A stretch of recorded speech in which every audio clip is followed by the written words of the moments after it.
Hello, and to whom it may concern, it's a Christmas Eve stream.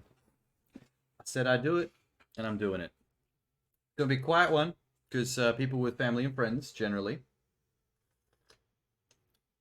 Ooh. While I was getting ready, this cooled down a little bit. It's actually just reached the perfect heat. But we're right on the cusp of this getting cooled. Not good. Nobody likes cold coffee. Okay. Christmas.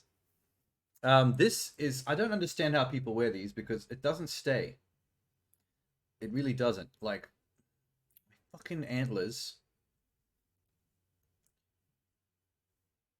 Is it because my head's too small? They fall forward or backwards. I don't get it. I think maybe my head's too small. Antlers need to be tighter. Alright.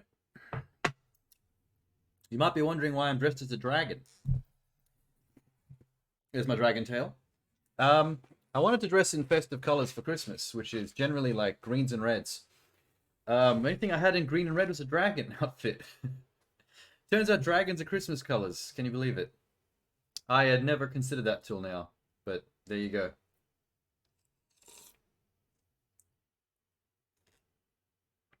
Oh god, I just need the Disney Princess boost for my Disney Princess juice. So here's the main thing about today. The Gingerbread House kit. The dusty old Gingerbread House kit. This is a pre-made kit from Kohl's, so it's cheaper. But I've never built a gingerbread house before. Fuck baking one. I'm not a baker.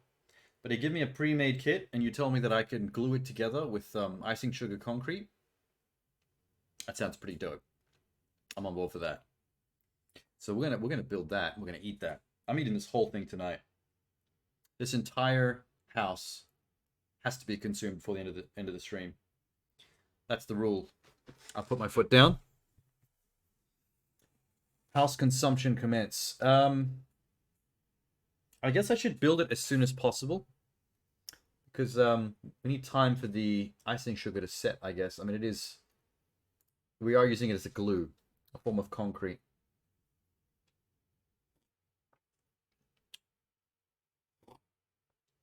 Here's the other thing, though. I feel like a Christmas stream needs Christmas jazz. How do I make the Christmas jazz work? Huh. Let me think about that for a sec. I downloaded a long Christmas jazz medley. If I play it so I can hear it off this computer, then you'll be hearing it through the mic, which is shitty. If I play it through the laptop, then I can't hear it. I don't know what you're hearing, or if the volume's good. Let's see if we can set that up. I think that's the most important thing right now. Because I got the music. Audio input capture, audio output capture. Let's say it's a media source. I think that's correct. Let's call it Xmas music. Okay. Local file, correct. We're going to go for an MP3. Where's the desktop?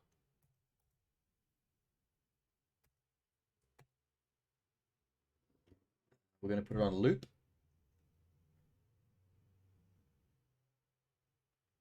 Restart playback when source becomes active.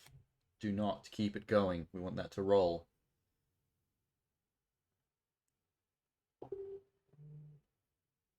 Oh, the loud ding. Boop, boop, boop, boop. I should probably plug in my headphones so you can't hear random dings from my PUD. Let's go okay. Oh shit, that's loud. Great. We want that to be just kind of cruisy in the background.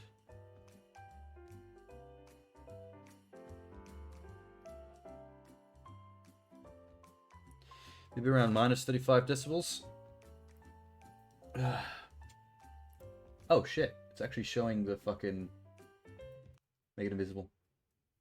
Oh god. Why is it showing this picture? Set color, set rename, order, transform. How do we make that? I didn't know it was going to show a thumbnail for it.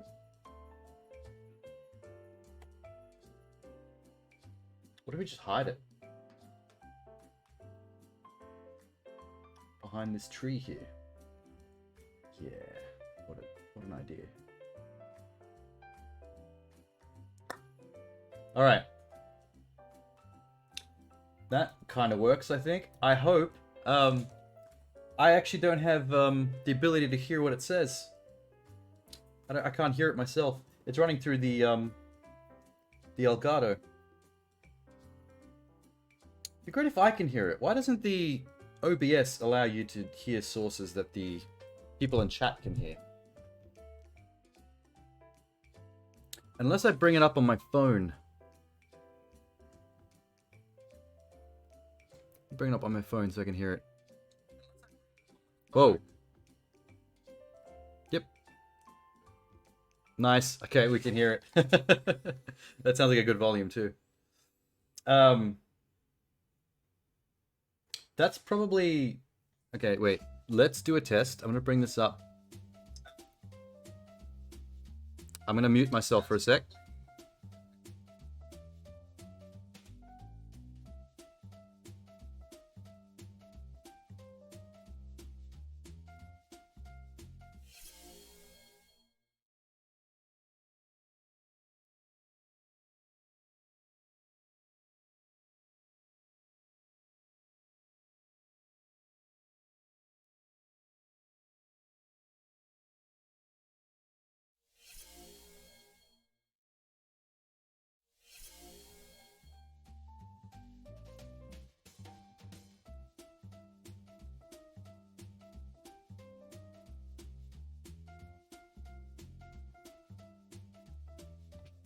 Alright.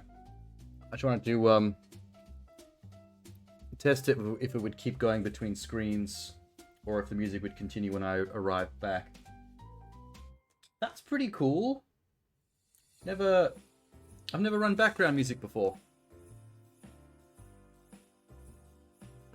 Neat, man.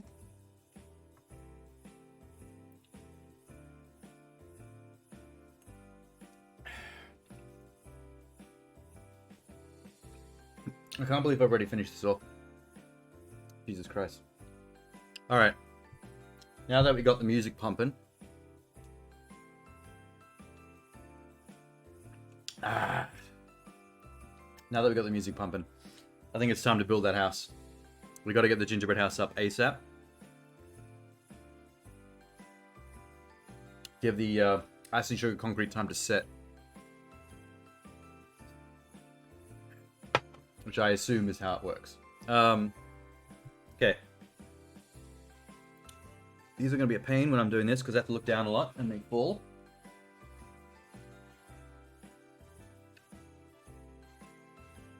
I wish I could actually make out focus distance.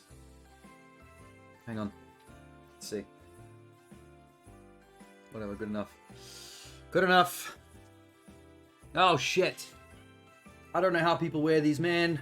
They don't stay on. I don't know how that anyone wears any hairbands. Hey, Aqua. Yes, festive vibes. I'm like, why not? Festive vibe, except for the fact that I'm wearing a dragon. I'm wearing a dragon costume. But it's the only thing I had in red and green, so I'm a dragon now. I'm a dragon reindeer. Ah, shit. See, this is what I'm talking about. I don't know how people wear the reindeer antlers.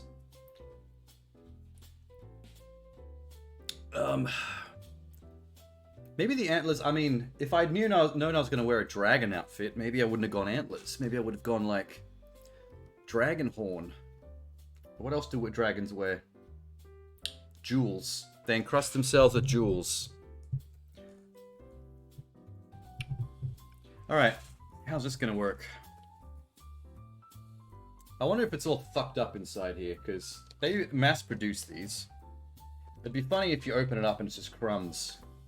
It got all jacked up in the truck. Let's see. I don't know what end to open it from. I don't think it matters. Ding. Uh-huh. Okay. Holy shit. Oh, it smells nice in there. Oh, shit. It smells like the candy bar at the cinema. Oh, it really does. Like cheap candy that's been in the... It's been on the shelves for like 4 or 5 days straight. Okay. There's a pouch of white cream. This is icing sugar. Icing pouch. They call it icing. There's some icing on the outside. Wait. I really hope that was icing sugar and not asbestos. There was some kind of powder on the outside. And it didn't taste like anything. Knead the icing pouch for 2 minutes, bringing the icing to room temperature. Oh. It's actually kind of erotic. And it makes it more adhesive, okay? Cut the end of the tip as shown below. What, this tip? This is plastic. Wait. What's the deal? Does it even come off? Hang on. Or am I just... Oh. Oh, this little triangle, you have to slice the top off. I got it. Okay.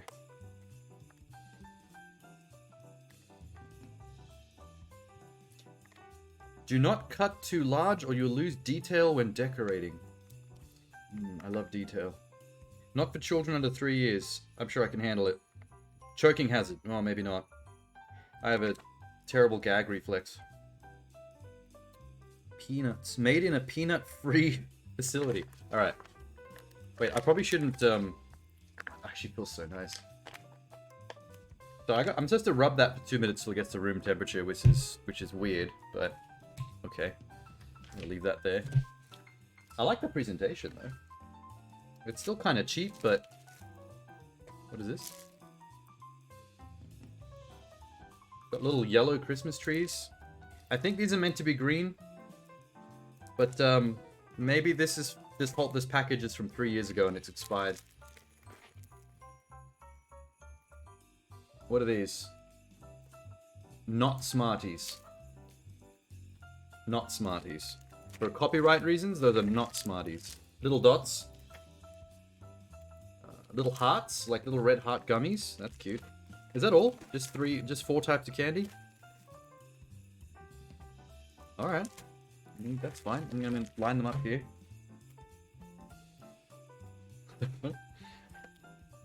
Okay, they tightly packed that, so I guess there was no chance of that exploding in transit. So I think they said you're supposed to build it like on this tray. This tray is like the base. Move this to the corner. Where are the instructions? Like, I'm not a handyman. Like, I need help, man. Are they on the box? What the fuck? Oh yeah, okay, they're on the back. You'd think there'd be like a manual inside, but too cheap. Just chuck it on the back of the box. Yeah, it's called an easy build tray. So the shapes and stuff that are on the tray are like the foundation edges. It is IKEA vibes. Look at this thing. I mean, I know that's out of focus, but IKEA vibes. Those raptor emojis are going to be me once this is built. I'm going to eat the shit out of this thing. I specifically didn't eat dinner so that I'd have room for an entire house in my belly. Prepare the icing bag. Knead and massage. Okay, that's step 1. Apparently step 1 is to rub the bag. Alright. Rubbing something squishy until it warms up and white stuff comes out is something I do have a lot of experience in. So that's fine. I'm pretty confident there. Prepare the house pieces. What does that mean? What do you mean prepare? I ate a house. Seankichu up to 15 minutes. Are you saying it'll take me only 50 minutes to eat a whole house? That's confident, thank you. That's some confidence in my abilities. I'm not even that big an eater usually, so this could be a challenge. I don't know. It's not that big, I guess. Also, I can't remember what gingerbread tastes like, so I'm really hoping it's not foul. Because I'm going to have to finish the whole thing off. I haven't wasted any of it. So it says, lay out all the house pieces on a table. Type a line of icing on the 4 canals. Why is that sentence just sus to me? Pipe a line of icing in the 4 canals. Ooh. It's fun to say. I like the way that's written. Oh, so when they say canals, they mean like... Oh, I have it upside down. It's like that. So, oh, that's what they mean. Canal. You're supposed to fill the canal with icing, and then it holds up the walls. I think these little ridges down here are for like the snowmen and stuff.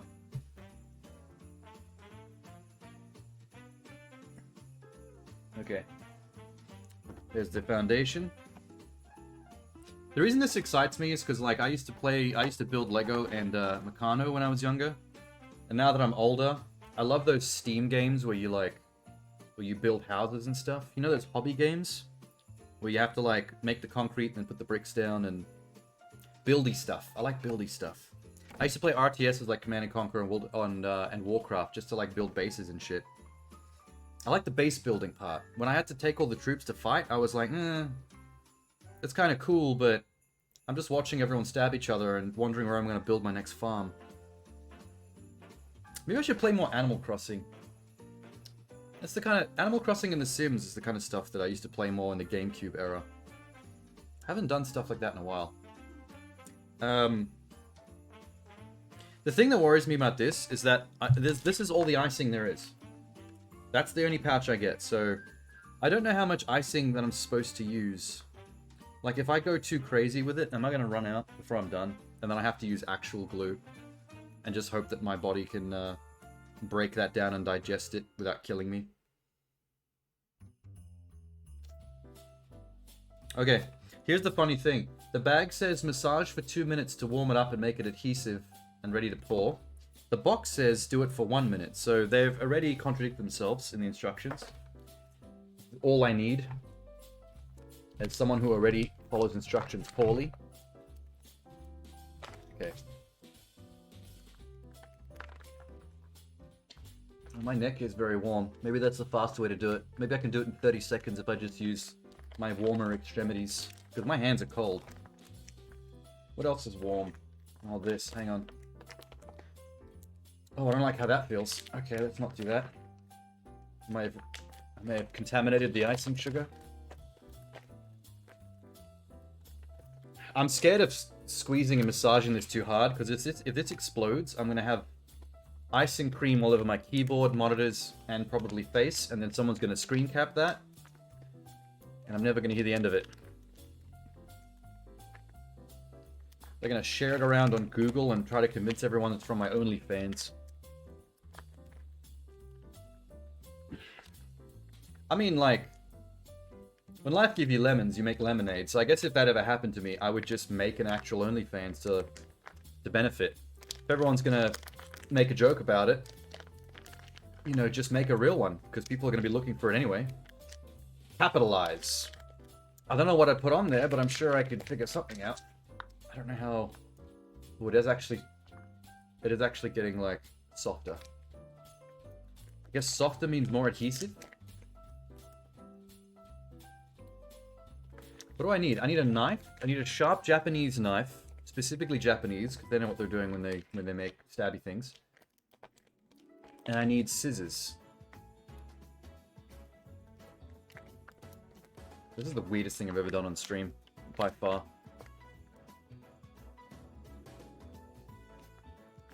Maybe I should do a massage stream. Once I've got this experience, I should bring on a guest and do like a massage stream.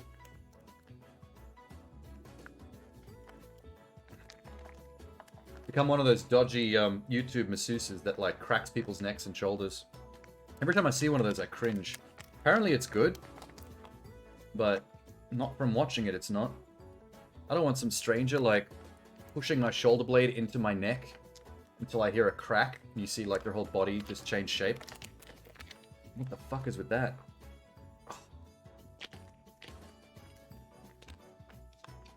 Question is, if I take too long to actually do the icing, does this cool down and do I have to massage it again? Is there a limit to how long it stays warm?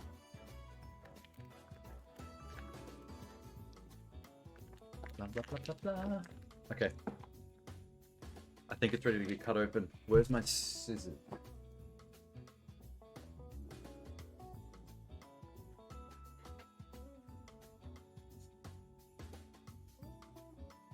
Alright. Yeah. Oh my god. Hey, that works. I feel like Cyclops, but with reindeer eyes instead of laser eyes. I'll figure this out one day. Maybe I should use some of the icing sugar to glue it to my scalp. Japanese blade, scissors. So let's get the gingerbread construction pieces out. Yeah. Am I cutting with the right side? Yep. I want to see the little decorative bits. I want to see the tree and the snowman. What the fuck?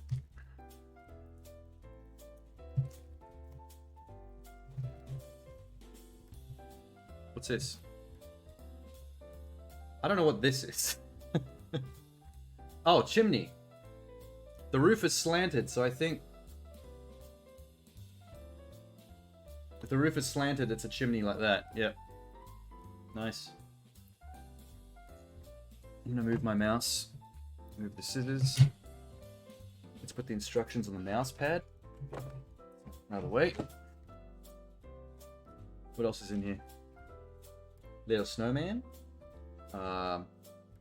Snowman's a bit fucked up. It looks like it's supposed to be wearing a top hat, but its head's just flat. Kind of needs a carrot for a nose. I wonder if I can steal one of the gummies and use it as a nose. I'll be creative later. I think that's meant to be another snowman, but that one's very different. That's a snowman doing jumping jacks. Tree. House front. Okay, the ginger smells nice. Maybe this won't be so bad. There's the two rooftops. I guess that's the wall. Rooftop. That's adorable. Oh my god.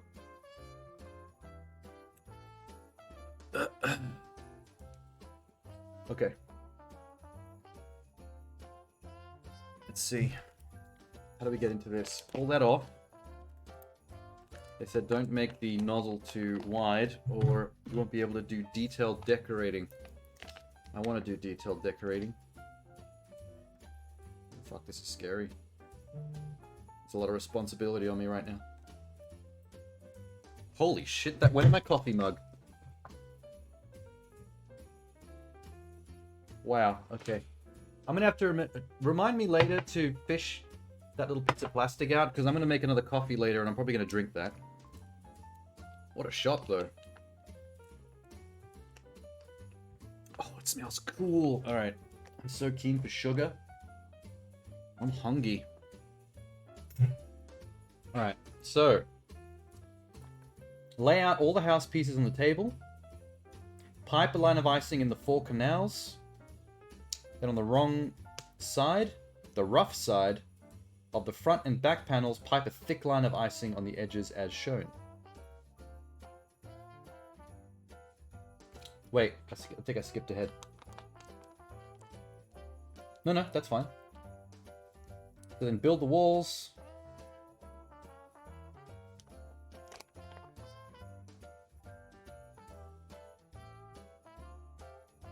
Okay, so it's front and back of the house and in the canals.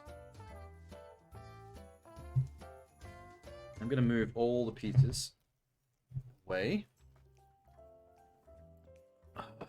Front and back of the house are going first. This is wacky. Alright. We don't need plastic.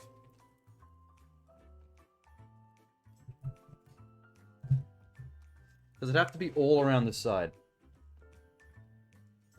On the wrong side, the rough side of the front and back panels, pipe a thick line of icing on the edges as shown. I see. I'm gonna fuck this up. I know it already. So let's do the canals. Whoa.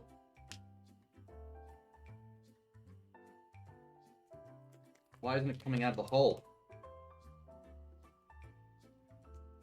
Wow, I have to squeeze really hard to get this out.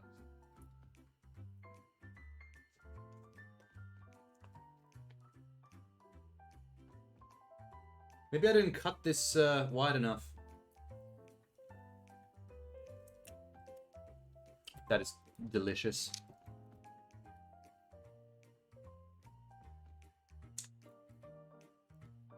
Alright. Hopefully that... Unless I either didn't cut that wide enough, or I didn't rub the bag for long enough to get it ready for action. Also a she said situation. Don't know how much they want me to put in this canal. Wait. Oh, fuck. What was that? It queefed. My icing sugar bag queefed. Did not expect that.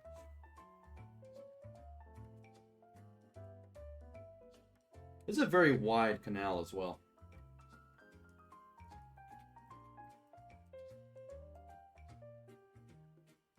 Oh yeah. I can see why people enjoy baking. Like, I feel like the decorative part of baking is hella fun. I'm still not gonna do it, because fuck that. Too much effort.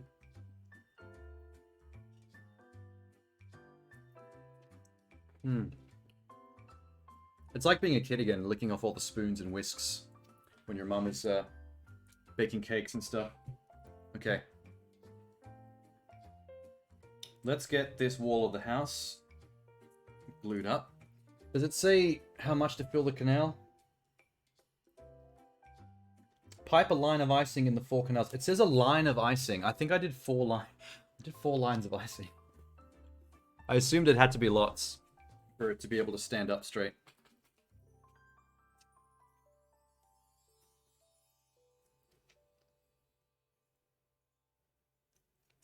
I'm gonna actually widen this a little bit more. Jesus Christ. I have bits of plastic everywhere now. Here comes the walls. Let's get the concrete. Oh yeah.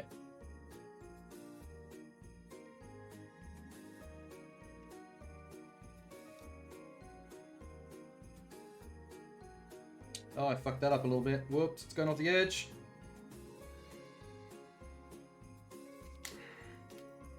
Gotta be careful. I mean, that's pretty good. So what, I'd sit it up now? Do both the front and the back. Then build the walls. Using the tray, insert the back panel of the house into the canal. Then press the side wall piece up against the icing strip on the back. Repeat the process for the front. And the second side wall. Adjust the walls. Okay. This bit's a bit tricky. Okay. Let me focus. Let me focus up. This is like rocket science for me right now. Get the walls. Is this the front or the back of the house? Oh, they're both the same. Doesn't matter. Alright, cool.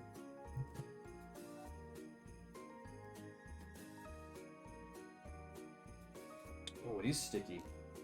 Sticky and thick.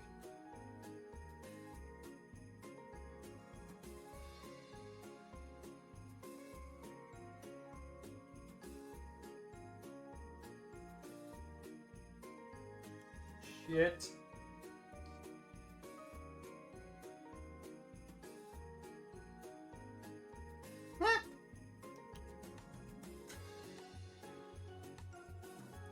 Why isn't my house standing up straight? Did I not use enough icing sugar? Okay. 3 walls. It'll be more stable once that one goes up. The front door.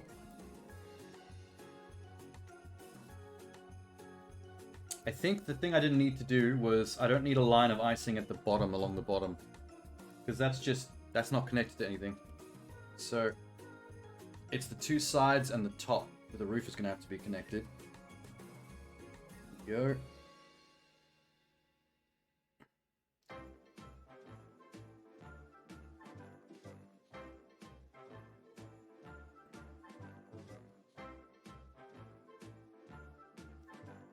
Cool. I don't have the straightest hand with this. Look at that one side.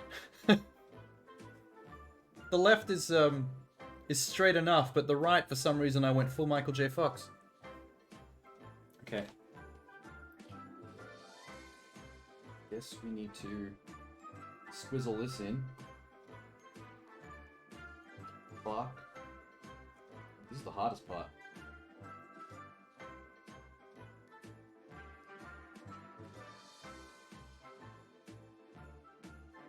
Okay. This is not bad.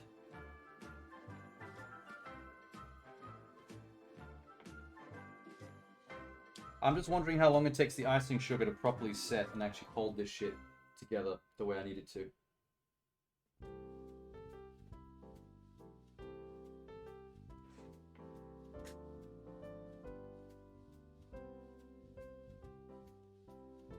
That's a house. Wait, what is that?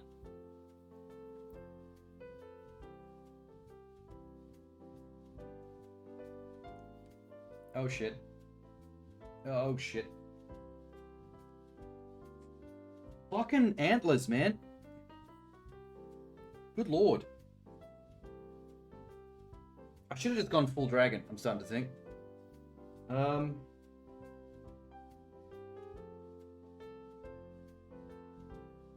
think this is the way. This is the way.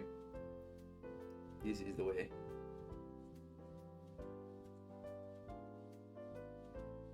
Our next level of stability will come from the roof, I guess. Holding it more in place. What does it say? Build the walls. Yeah, I did that. Insert the canal. Press the side wall against the icing strip on the back panel. Repeat the process for the front. Adjust the walls, ensuring they're straight. Prepare the roof pieces. Pipe a thick line of icing along the roof edges of the front and back panels. That's hot. Add the roof. Hold the roof pieces in place for 1 minute once they're on. I guess. Okay. Join the roof panels by piping a line of icing down the middle of the house. Hold in place for another minute when the icing sets. Wait 15 minutes prior to decorating a house. So once this is actually constructed like it's stable, at that point, I guess you're supposed to wait 15 minutes before you start putting all the candy and stuff on. I'm actually pretty keen to eat that. Let's see. Let's get some more cement in here.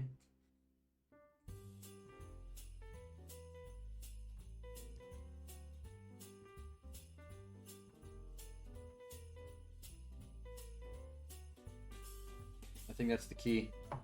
Extra icing, cement it up. Especially this side. This side is starting to... Yeah, that's not good. Get some cement in there, boy.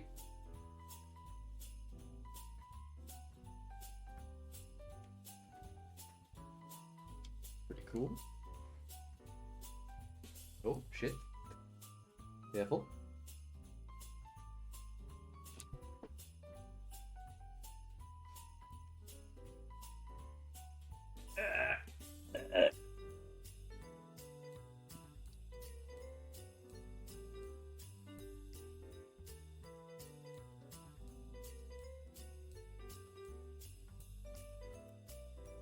Okay, I now have icing on my desk. It's fine, the desk is now sweeter. The desk is all the sweeter for it.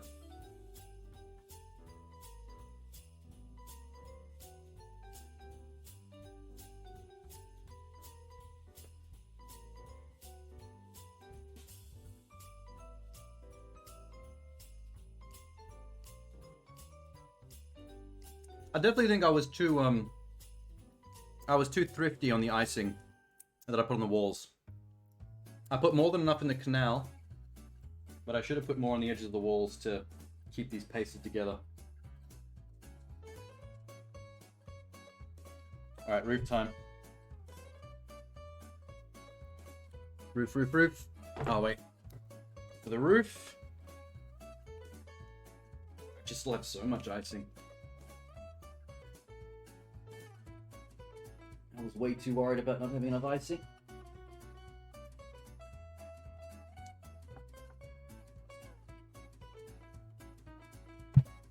Oh shit! Icing! My icing bag fucked me up. Hang on. This is a chance to correct my mistakes. Let's double up on the cement. Come on, wall. Come on. Yeah. Yeah. Oh.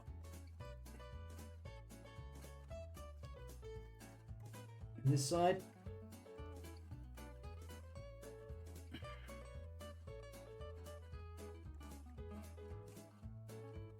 Don't you dare.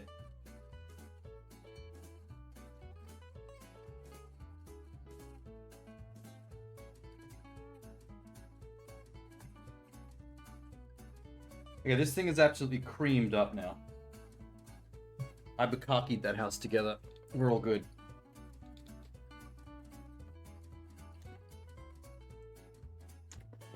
Let's get the ceiling on. More cream. More cream!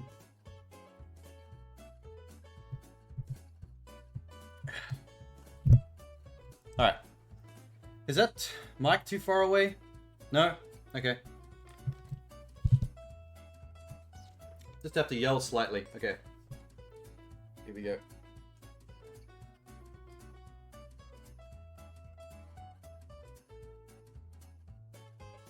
Just make sure there's more than enough here.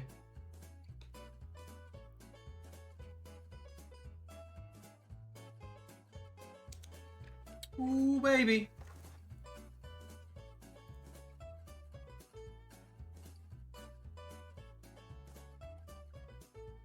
Oh, yeah. Maybe I should take up arts and crafts. Like, not even for a stream. I could stream that, but... Holy shit. Oh, fuck. I don't know how to make this stop gooing. Once I start gooing, I can't get the stream to stop gooing. It keeps coming, man. This is the Peter North of icing bags. Okay. Like, there's something really satisfying about squeezing glue and just general goop onto stuff.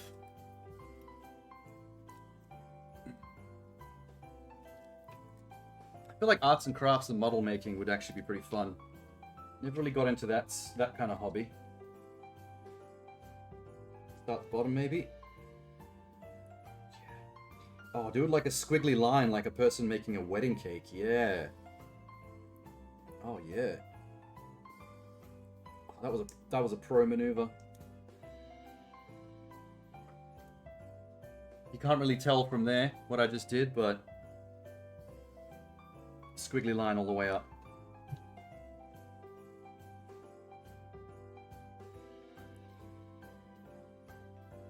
Shit. Okay, this one's not going so well.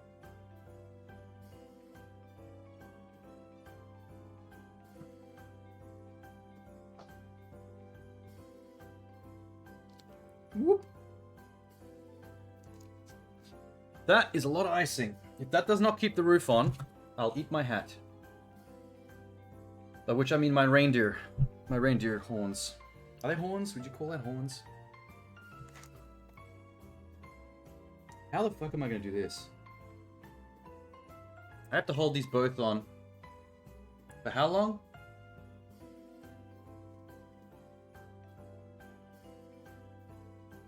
Hold in place for a minute.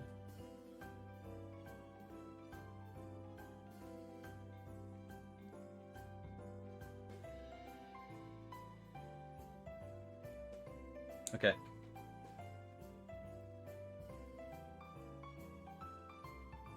I don't know how to do this. I have to be really careful. Oh,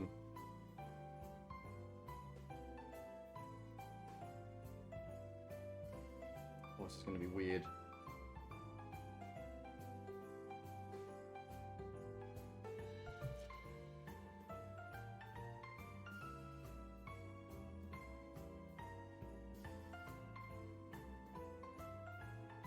That's it. Oh my god, I got it. Okay. Okay, I gotta hold that for a minute, so... This is gonna be awkward. Maybe I can eat some icing while I'm waiting.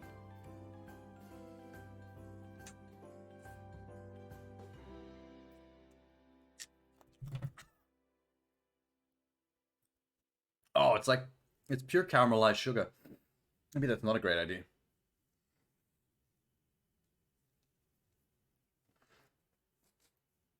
Why do I have to do this? I feel like this is doing a great job on its own. It seems unnecessary. Hang on. Maybe I'll skip ahead and start doing the top.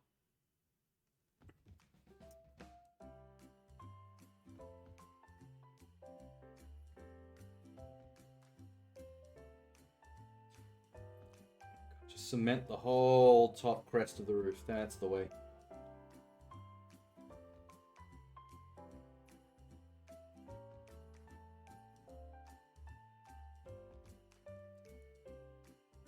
Alright, cool.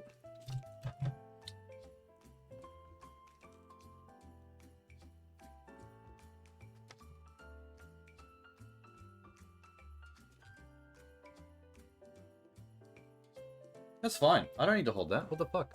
That was a very unnecessary step.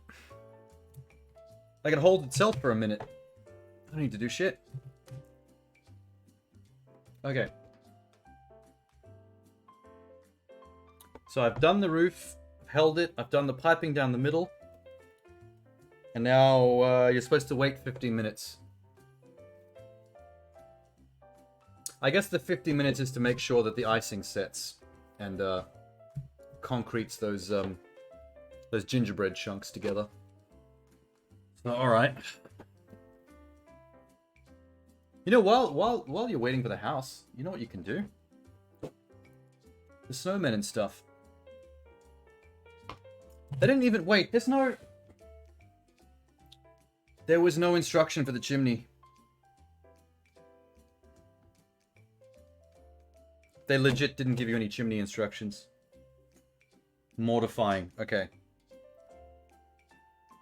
I won't do the chimney yet, because maybe let the house set first. Yep. Okay. Let the house set. Let's maybe put the tree and the snowman in. Tree first. If I can get back here.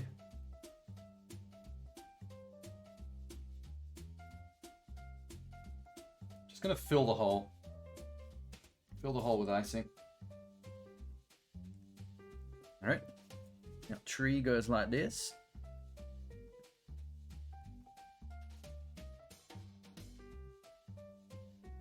I think that'll stay.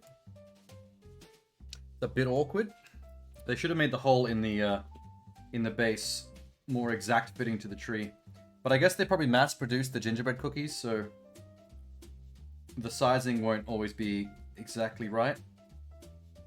So you can't make the hole too narrow.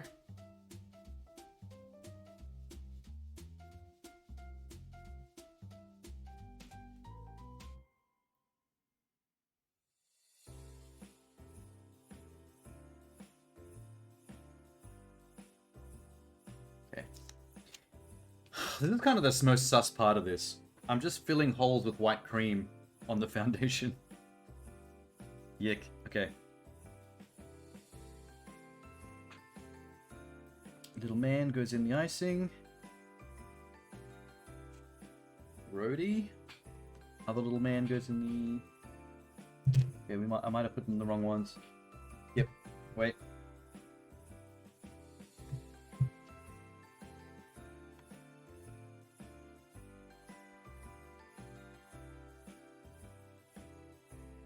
I need more icing. I accidentally put them in the wrong one.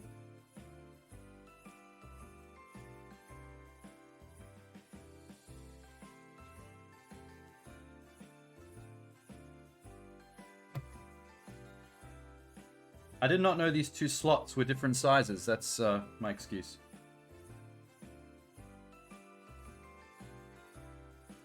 There. Happy little gingerbread boys.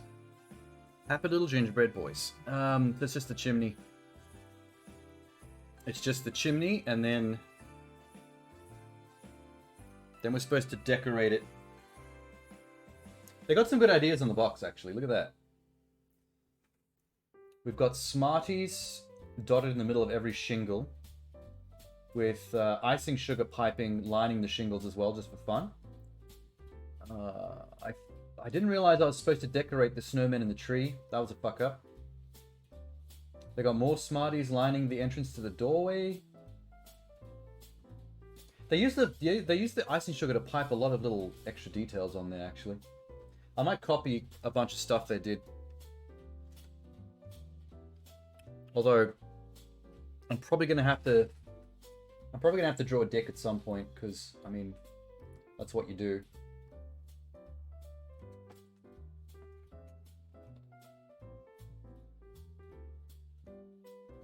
How's that look? Chimney at the front, chimney at the back. Middle? Top?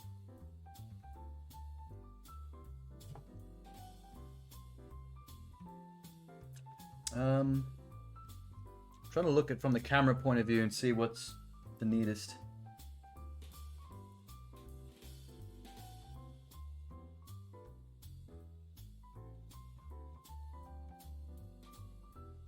Maybe there?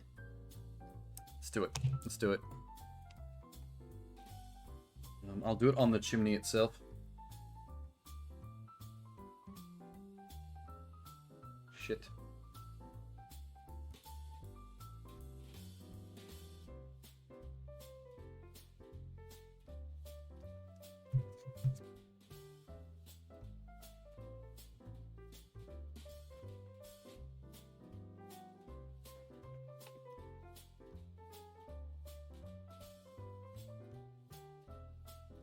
Is it cheating to use your finger to smear the icing around? I'm going to hold that for a bit. Let it set. Well.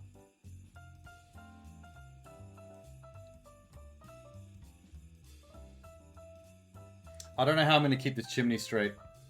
I'm trying to hold it so that it sets in the icing, but this is not working out too well. They should have put like a little ridge in the roof. There should have been like a groove that they baked in, so you can slot the chimney into it, and fill the slot with white cream before you try. Oh fuck. I'm starting to think I should actually use this icing to line the reindeer bandana so it sticks to my head.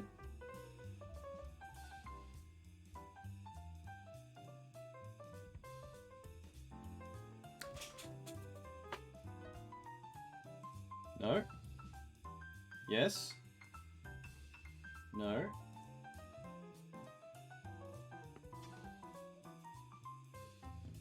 Okay, yeah. That's probably the jankiest part so far, I'd say. The chimney's not even in the instructions. They say nothing about it. It's just in the ingredients. This is actually falling as I watch it. So is this tree.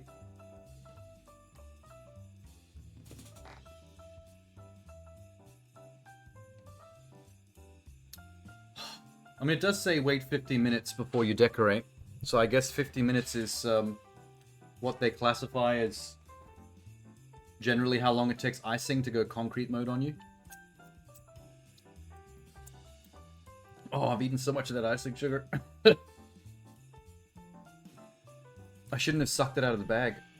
I sculled a whole dollop of that stuff. And it really is like someone melted sugar into a paste.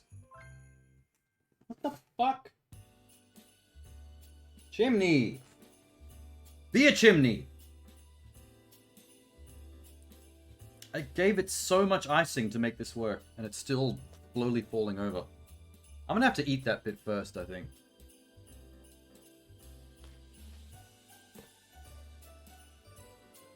I did fuck up by not decorating the snowmen in the tree before I put them in place in front of the house. I think you're supposed to decorate them on a flat surface and then stick them up. Boo.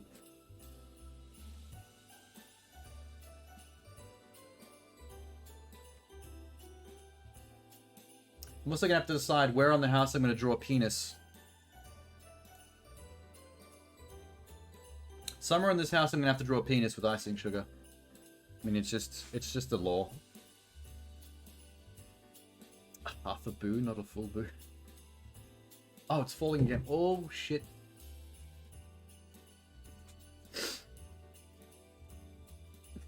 Okay.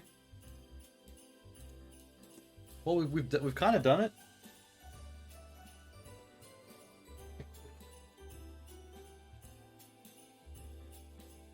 I should probably make a channel point redeem. I should make a channel point redeem for eating the house. And let people choose which part to eat. Because that'd be kind of funny.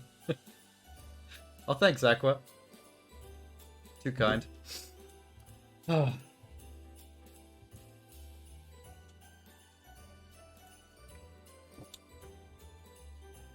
What should we do while we wait for the icing to set so I can decorate this motherfucker? That's the question. Is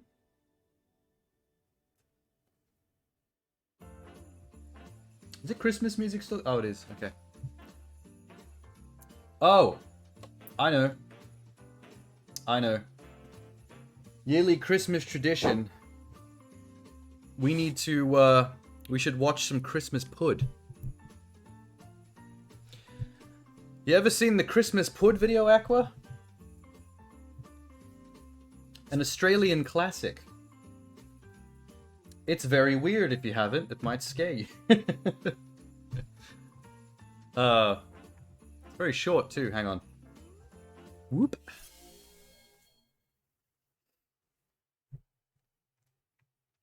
It's an Australian comedy group called Aunty, Donna. And it's an often referenced and made fun of video because it's really fucking weird. Where is it? I need headphones. What up?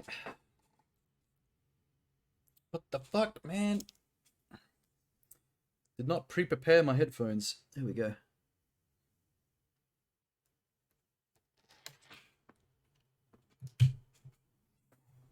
Okay. We should just, let me just check if the audio is properly synced to the computer by running the Doom test. Doom test?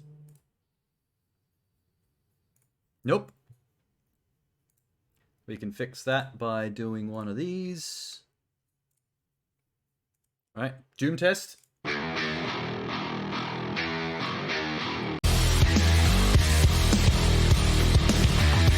Doom test successful.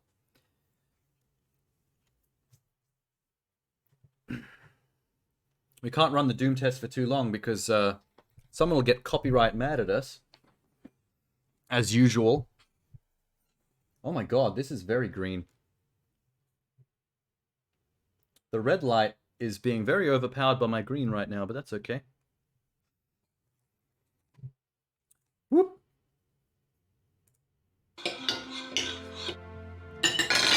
Wow, yum, yum, yum. Mark, thank you so much for your delicious Christmas dinner. I honestly couldn't fit in another bite. Really? Because I have a Christmas PUD. Oh, maybe a little bit of pud then. What a bloody surprise, mate. You got room for PUD. You love your pudding. All right, there's always a little bit of room for pud. Thanks, but no thanks. I don't think I have room for PUD. There's no pressure. If you don't want to have any PUD, Broden, then you don't have to have any PUD. Maybe just a little bit for me. Oh, so you do want a little bit of PUD. I thought you cheeky little boys would want a little bit of PUD. Oh man, now I want I'll pudding. just get a sliver of PUD, thanks. How much PUD are we talking? Like, about that much PUD? Maybe a little bit more pud than that, mate. Yeah, that's what I thought, mate. Oh, mate, maybe a little bit more than that, mate. No, give me a bit more than that. Yeah, you do want more, don't you? I love pud. I love pud. Mate, that's a lot of pud. I don't know if I have room for it. Are you sure you don't have any room for custard? Oh, you didn't say there was custard. Oh, you want that custard, don't you, big boy? Get the couch ready, because there's custard. I'm gonna be in naughty land by 2. Put screaming out for some custard. I made it from eggs. You ever had eggs? Oh, fuck, they're sick, man. Oh god, I'm dying. I'm dying internally. And then chuck a little bit of cream on there as well. Oh, bit of custard. Oh, bit of brandy cream, mate. Just make sure you don't do too much of either. You know, you don't want it to overpower the PUD. Yeah, you do. Who am I kidding? Have as much as you want, Braden Kelly. Yeah, there we go. Oh no, guys, I made too much PUD. Oh, my big fuckhead. No, we can have a little bit more. I think there's enough room for 2 PUDs, mate. Where's the rush? Why are you rushing? Just leave it there. Someone will eat it. Nah, I'm not gonna put it away, boys. I was just testing you. Yeah, leave it there, see what happens. When you invest in PUD, you invest in your friends. I love PUD. Wow, I can't believe it. I've had 2 serves of PUD. Shut up. And have more PUD. Just shut up and have more Is PUD. PUD. Come on, boys.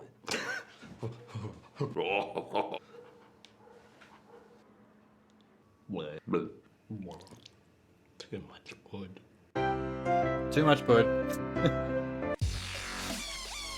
Woo! There we go. Christmas PUD tradition successful. You can't go through Christmas without watching the Christmas PUD video. And wishing that I bought some PUD. I can't believe I didn't buy PUD. It's like, seems so obvious now that I think about it. I could have bought a pudding. I could have bought some custard. I could have watched the PUD video. I could have had some PUD. Although technically, the only part of the video that I don't enjoy is that last 3 seconds where they all start to spew up some PUD. I think that's the part that if I had bought my own PUD and custard, I think that's the part that might turn me off eating my PUD. I'd be excited up till that point, and then as soon as the custard comes out of their mouths, I'm just like, you know what? Maybe I don't want PUD. I'm good. We're good for PUD. Oh my god, the chimney fell. The fucking chimney fell over. Are you kidding me? Look at all the icing I used to hold that up too. Why? I blame the PUD. I blame the PUD. It's all the PUD's fault. PUD drama. Okay, fuck it. Let's decorate. I got little heart gummies. I got Smarties. I got balls. I got nice little balls. I got Christmas trees. Alright. How do they do it?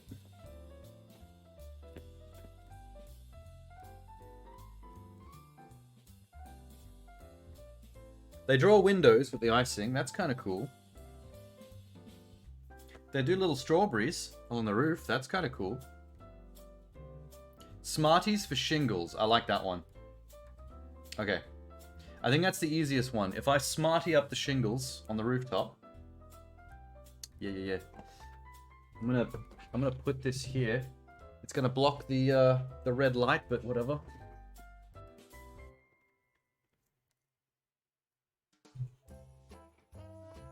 Smarties. I should probably make like a little lolly platform here on my table. Yeah, lolly platform. Go for it. Oh my god. What a fucking jip. Oh my god. They gave me... There's like 10 green ones. There's like 10 yellow ones. There's like 10 orange ones.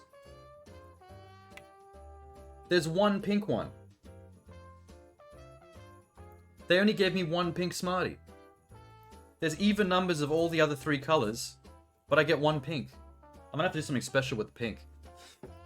It's gonna be my special pink bit. Maybe the center... No, that's where the Christmas tree goes. Although I've got shitloads of Christmas trees. I could probably do anything with those. Why do I only get 1 pink? The pink's the best one. That's fucked. Not about that.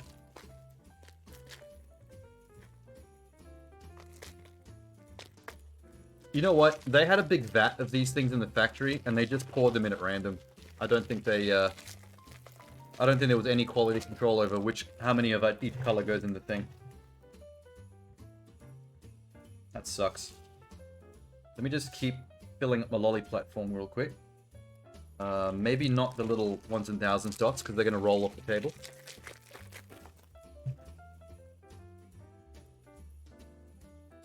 I feel like I'm making a serving platter for a party. Look at that. Serving platter. Would you like a Smartie, sir?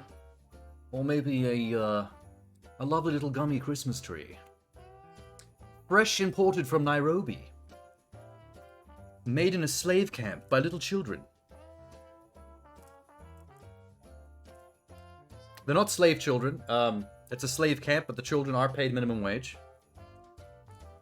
That's the little hands, you see. The little hands are better for crafting the details on the Christmas tree. Adults can't quite hack it.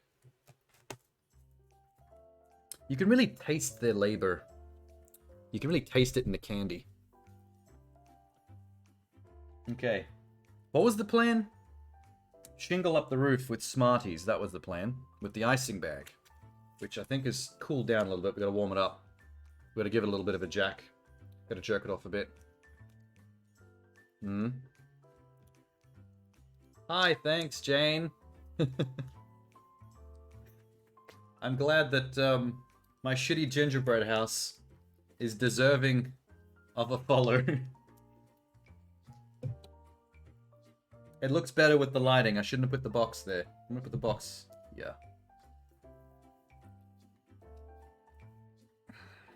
Yeah, I've had a lot of practice. Although usually it doesn't take me this long to make the white stuff to come out the top.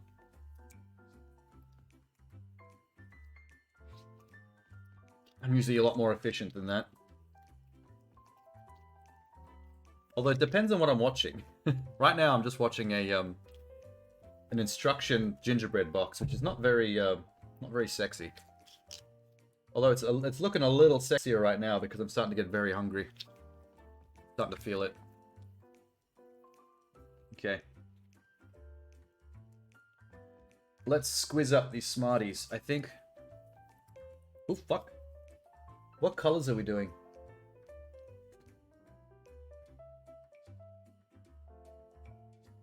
I've got green, yellow, and orange to work with. I'm thinking maybe pick 2 colors and alternate them with each shingle. Sounds like a plan. Green, orange, and yellow. Okay. Green and yellow. Maybe save orange for the pathway at the front of the house. We'll make concrete slabs out of them. Okay. Go green.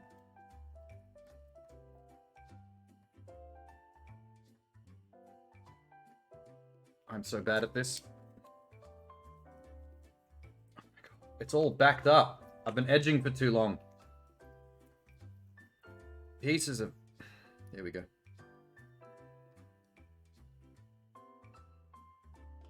Oh, yeah.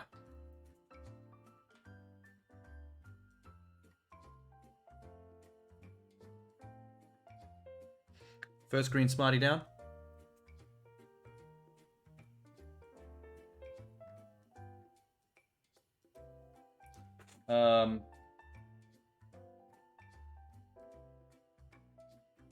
Second green Smartie down. Hey, this part's really easy. The lollies stick really well with the icing sugar. I had trouble with the gingerbread walls because of the weight, but the lollies are working out.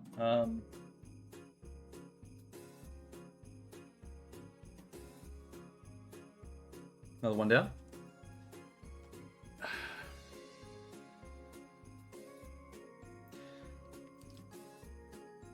Remind me to take a photo of this when I'm done for, like, Instagram or something, so I can prove to people that I can actually do stuff. Oh, hi, Tenor. Considering which account you're on, I'm guessing you're on your phone right now.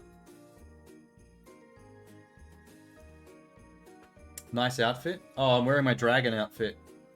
Because the dragon costume is the only one that's red and green Christmas colors.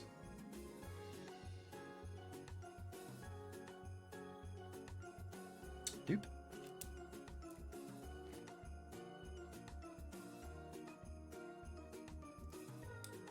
And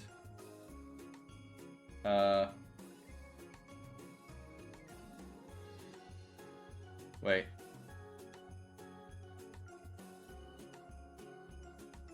Let's do that one.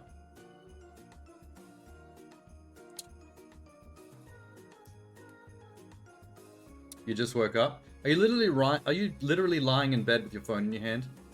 With Twitch?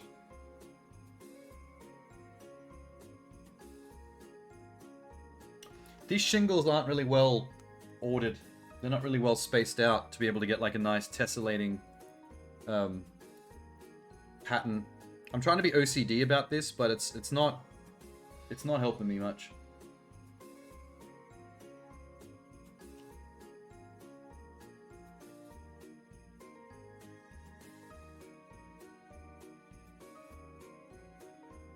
So is it the morning of Christmas Eve for you?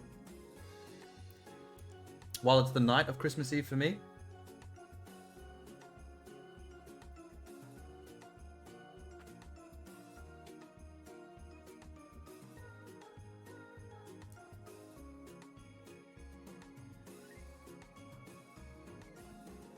Oh, 2:43. That's right, you slept in mad good.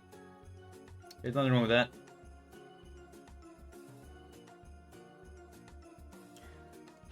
That green and yellow pattern is stupid. I kind of fucked that up a little bit. Oh well. Let's switch sides. I actually think it's so clever that they gave you the base for this.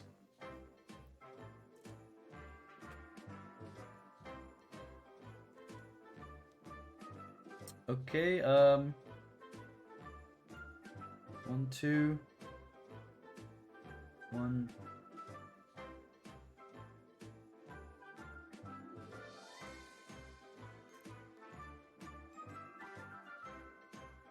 Looks like I'm gonna use up all my green Smarties on the roof for sure.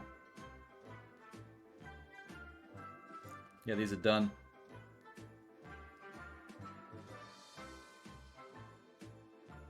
Only got 2 more. You woke up 3 times, but you're so tired. I actually slept in quite late as well. I got up at about 4 p.m. Australian time. Blip.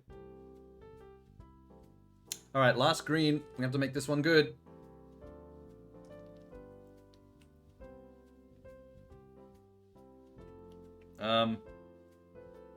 Don't know what to do with the last green. Shit.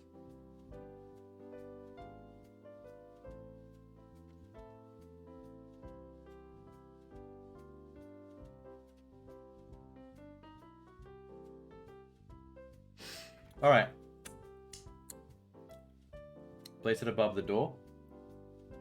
I think I might put a Christmas tree gummy above the door. Like they did on the box art. I like what they did there. I'm going to try and keep the Smarties mostly as rooftop candy. There's an orange. It's my first orange. Tenna, they gave me like 9 oranges, 9 yellows, 9 greens, but they only gave me 1 pink. I have a single pink candy. Such a jip.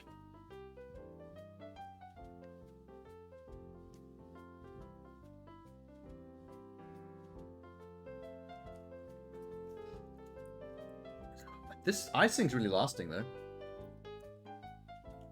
It is a scam. It's funny because your name in on my screen, Aqua, is exact same shade of pink as the 1 pink candy that I've got.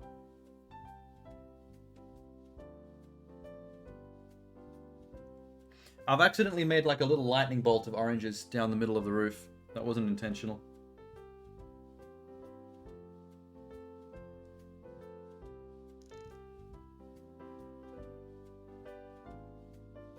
That is so asymmetrical, it makes me upset. I'm way too OCD for that bullshit. Let's get some more orange. Here.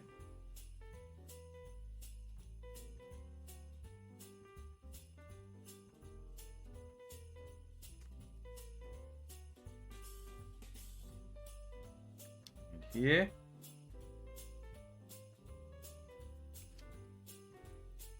We have pretty much just the right amount of Smarties total, I think, to do this little shingle thing.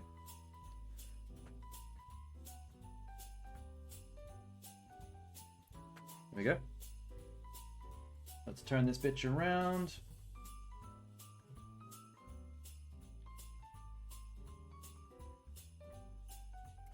The yellow. The chimney is taking up a shingle. Not all dicks are symmetrical though, so you're good. Oh, I know. I've seen some very crooked ones. Online. Not in person. Don't really get that. I'm a straighty. So when I see one that does the hook, the little bend, I'm kind of like, how the fuck did they make their penis do that? Did they sleep on it throughout their entire childhood? Rooftop lacks snow, to be honest. Oh, dude. Not even kidding. Look at this. Can you see that? Wait. They actually have snow in the picture on the roof. But that's not an ingredient that came with the kit. I'm going to have to go to the cupboard and see if I can find some, like, actual icing powder, maybe. And so I can simulate snow. You know what I'm going to do?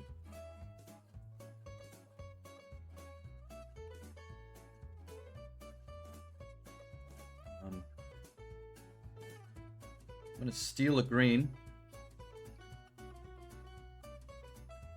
Sorry, green. I'm going to steal a green and put it on the other side, where there's less greens. And then I'm going to put the final yellow on this side.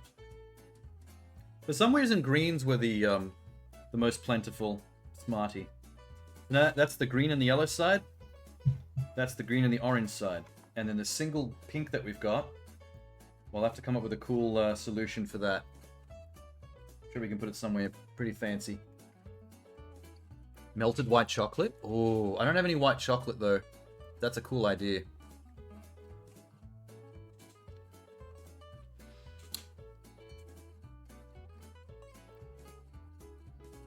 Okay. Let's do what they did on the box real quick, because this is an easy one.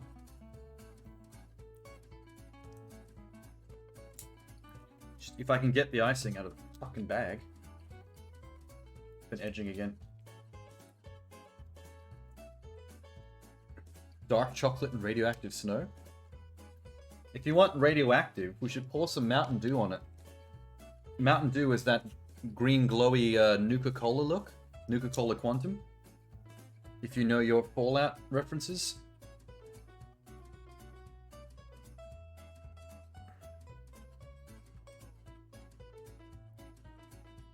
Okay.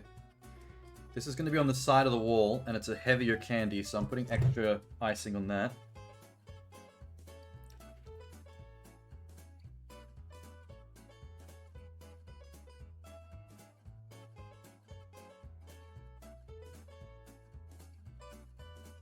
How's that? Little Christmas tree ornament in the front of the house? Cool. I really should have kept the tree and the snowman out of the icing. I shouldn't have put them there before I decorated them. That's such a fuck up. I might have to rip them out and re-soften that icing somehow. Maybe if I breathe on it with my breath, my warm breath, maybe I can re-soften the icing up.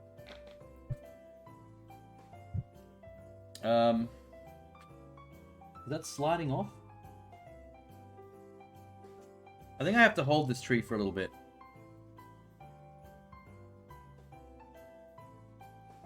Okay. Since Tanner wants snow, I'm going to snow up the top of the chimney.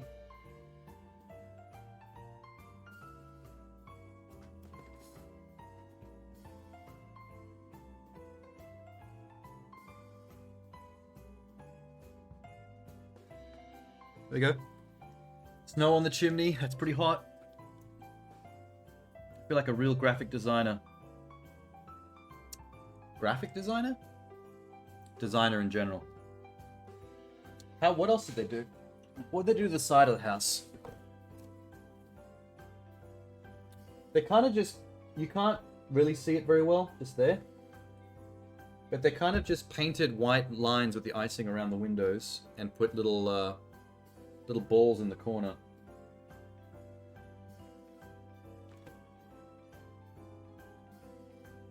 Okay.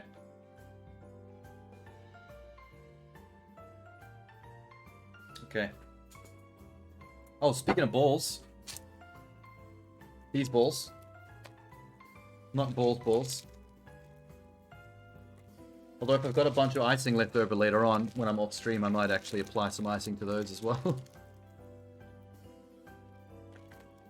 Alright. Let's get some little pink balls and line the top of the roof. Oh, fuck.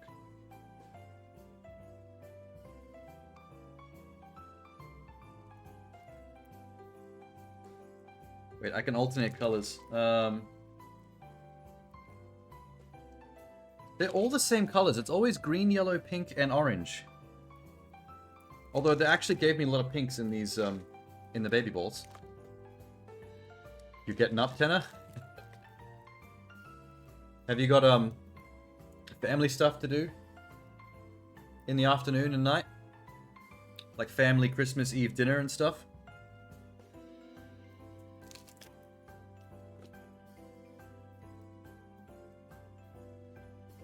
Maybe I should do every color of ball. Let's do that. Let's go pink, yellow, green, orange, and then just keep, like, repeating that pattern.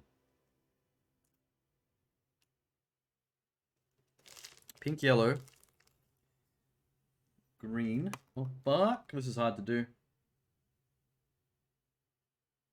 This icing is a little bit chonked up. Orange. Okay.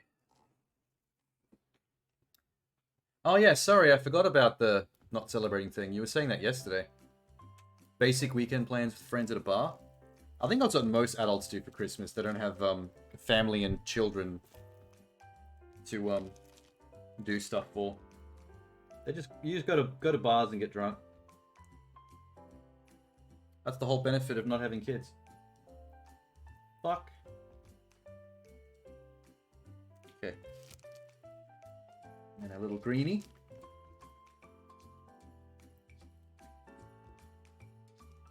It's gone. Oh my god, that went down my pants. Okay, that's fine. There's gaps between the buttons on this dragon outfit. So I can actually drop candy in there by accident. Gotta be careful. These things are pretty tiny. I don't want to end up with one of these down my urethra. Imagine going to hospital and having to explain to them why you have a little piece of, like, Christmas candy in your pee hole. That's embarrassing.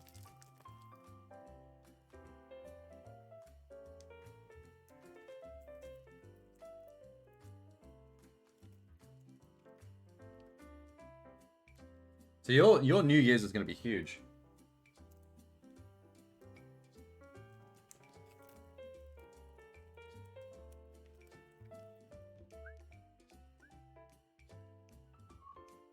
Green, orange.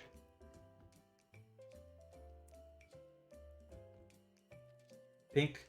Fuck! Got it. It's really hard to keep a handle on these because they're tiny and they're slippery and they're bally. So they start rolling and they're gone.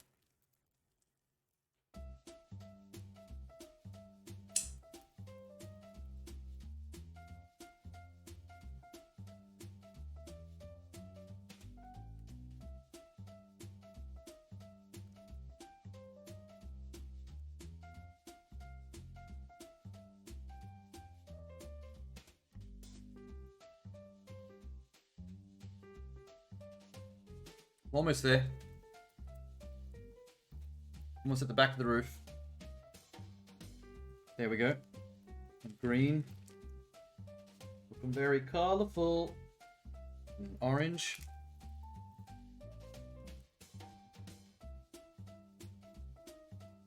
One more?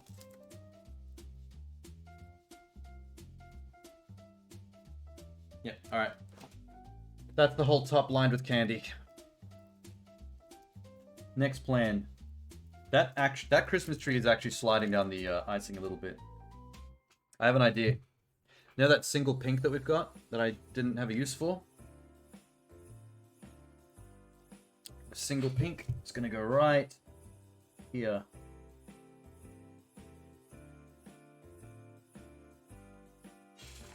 Bloop. The house is a clit. And it's in the exact right spot too.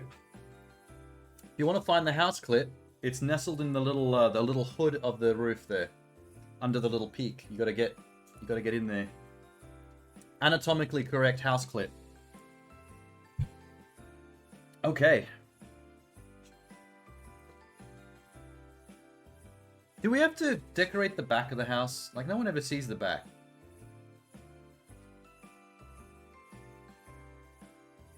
Okay. Sorry, guys. I'm gonna have to pull you out.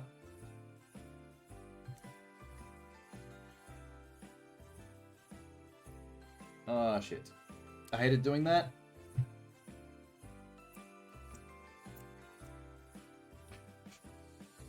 Okay. Let's do what they did on the box yet again. Line up some windows.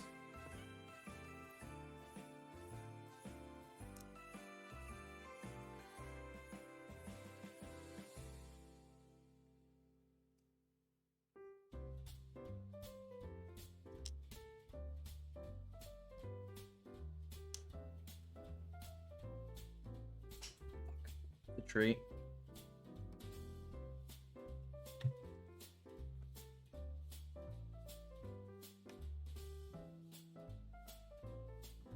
Oh my god.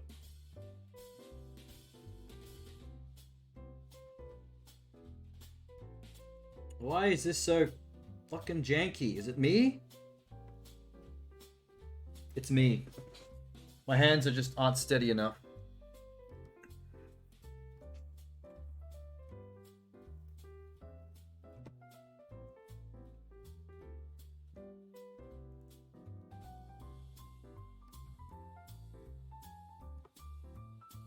Okay.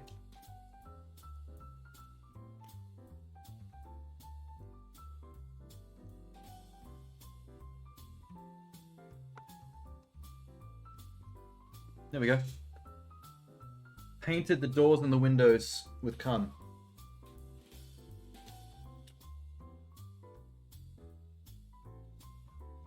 They seem to have done it cooler than me, though. Okay. Let's see if we can maybe decorate the corners of the windows. Like so. And like so.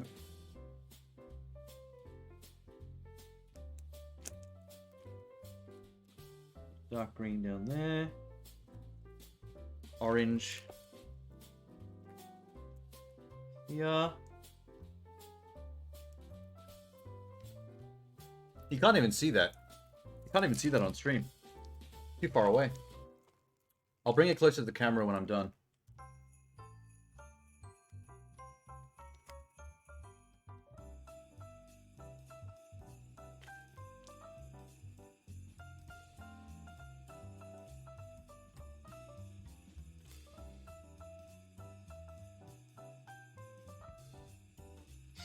There we go. Oh, they also... Okay, here's a cool thing they did. They lined up the door at the top with candy. I'm going to put a lot more cream here.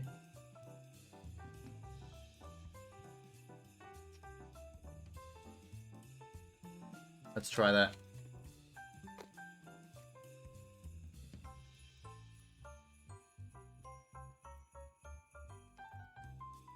Pink. Yellow. Green. Orange. Dropped it.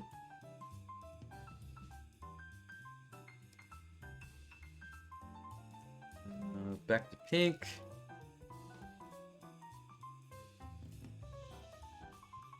Back to yellow.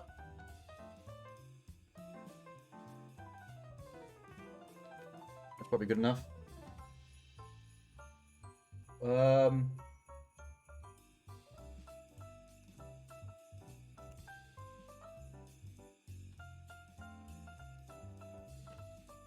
We need strawberry candies below the windowsill. They did a strawberry love heart candies for windowsill. So I'm gonna actually just do it straight to the candy because these are big.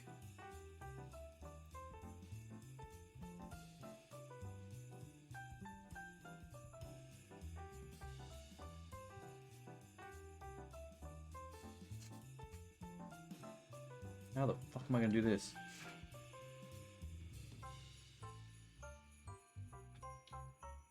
That. Yes. I like the look of the little love heart candies. I kind of want to eat these. Like, I just kind of want to pop them on my mouth. Like, I don't want to decorate with them at all.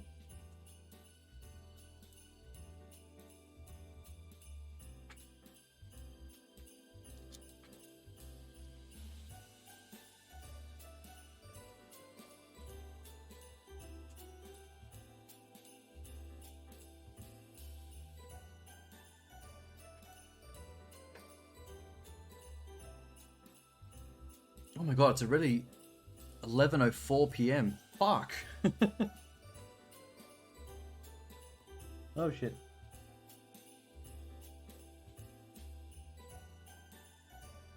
That means I've got just under an hour until Christmas. I want to run a 10-minute countdown when it gets to 11:50. I gotta keep an eye on that.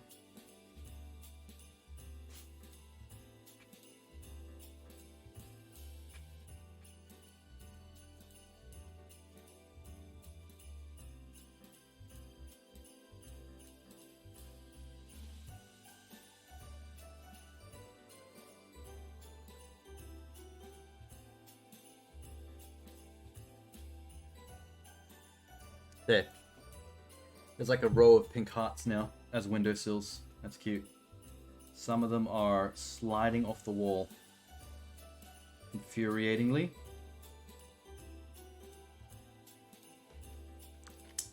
That's what I get. There needs to be something in the center. Love heart.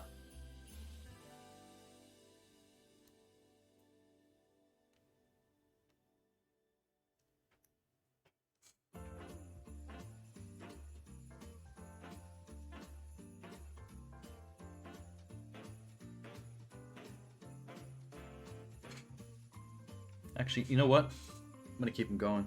I have so many love hearts to use, I might as well just, like,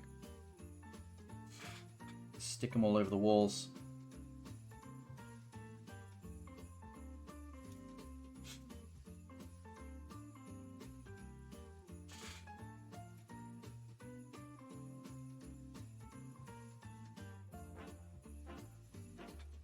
There we go.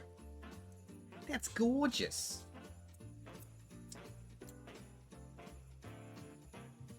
Now that that's done, I reckon it's time to maybe put the Christmas tree back. I'll put the Christmas tree back. Where's the penis? Good point. The penis will have to happen soon. We have plenty of icing left to draw it, so that's fine. I think maybe on the back wall. We still haven't done the side walls and the back wall, so the back wall is free real estate at this point. That's free penis real estate.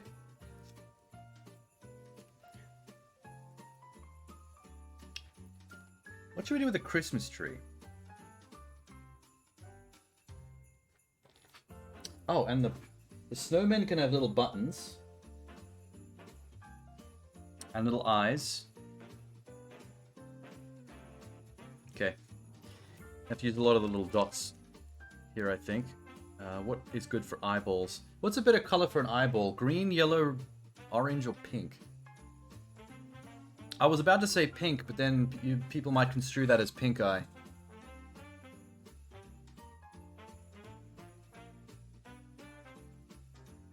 Hmm.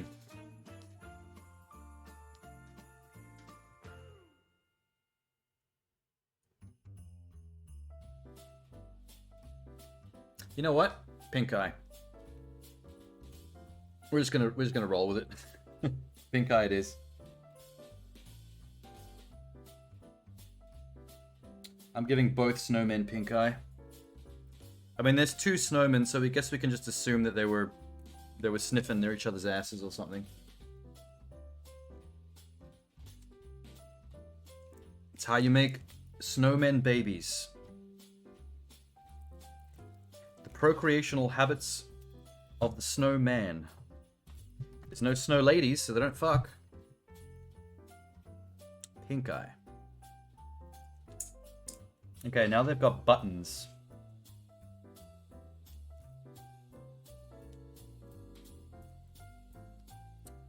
Let's go yellow button.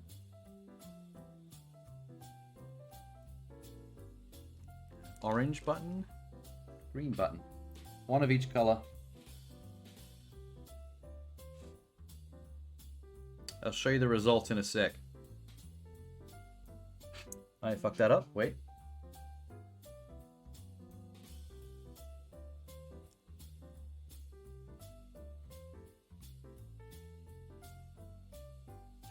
Yellow, go there. Green, go here.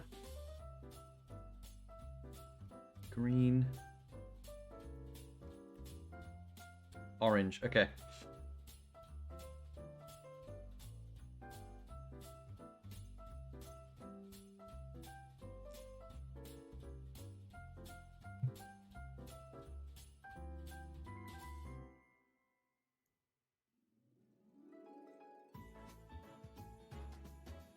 Alright.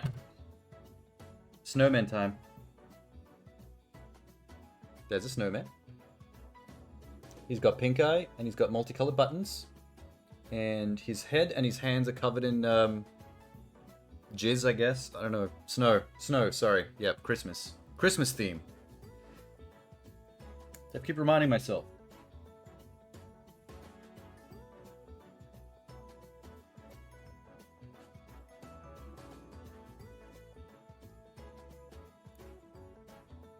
There's snowman number 2. Why do mine look so much messier than the guys in the box?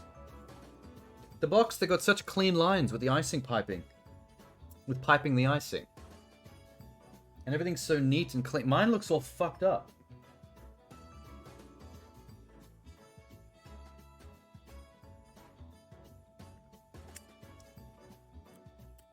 Yeah, I gotta lick all the icing off my table real quick. Alright, Christmas tree. 1, 2, 3, 4, 5, 6, 7, 8, 9. There's like 10 holes in it. So I guess what I'm going to do is just put icing in each one of the little divots, the holes in the Christmas tree, and then put different colored baubles in each. Try to mix it up nice and symmetrically. Different colors all the way down.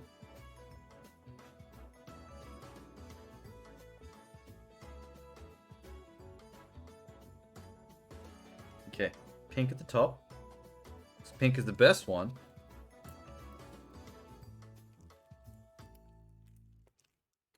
Put green, and then let's put yellow. And let's put orange.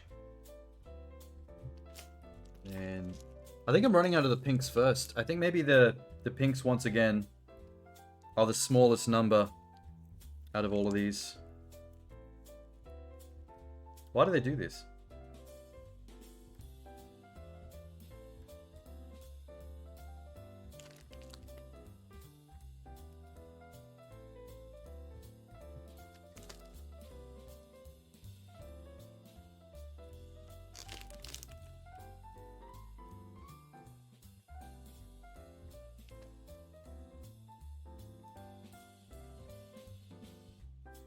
There we go.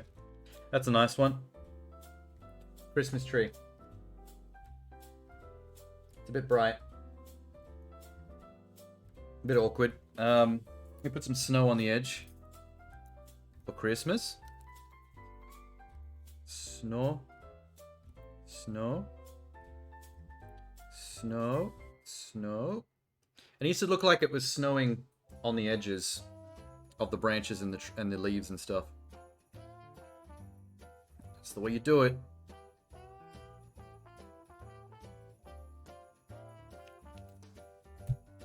Well, it just still looks like a whole bunch of nut to me.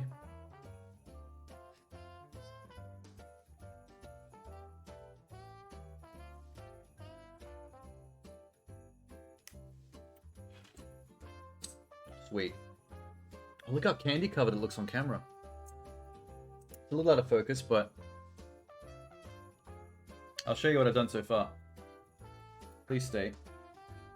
Oh, this is so dangerous. Ta-da!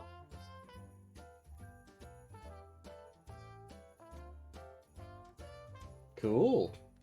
Cool. How am I gonna eat this? It's gonna be so awkward. Alright, let's go to the back. Let's do the penis.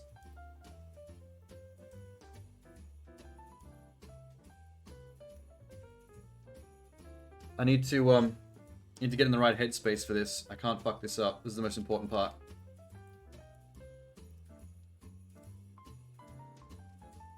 "15 minutes countdown."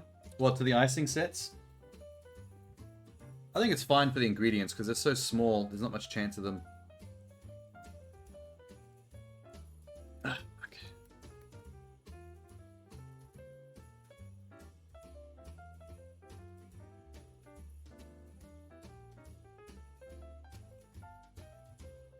To get this ready for maximum peenage.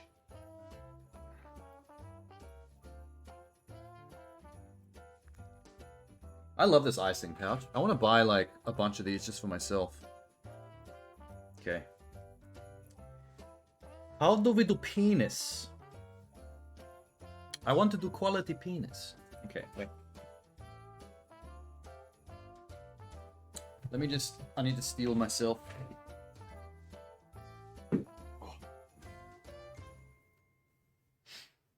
Okay. And this is going to require all my artistic ability. Ooh, I'm scared.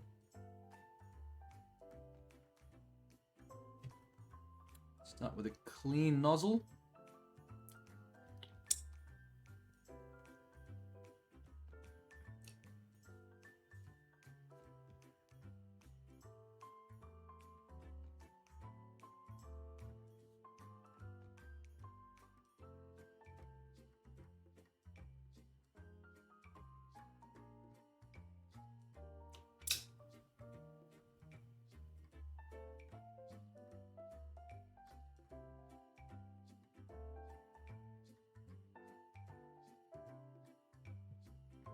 I'm focusing so hard right now. Okay, wait.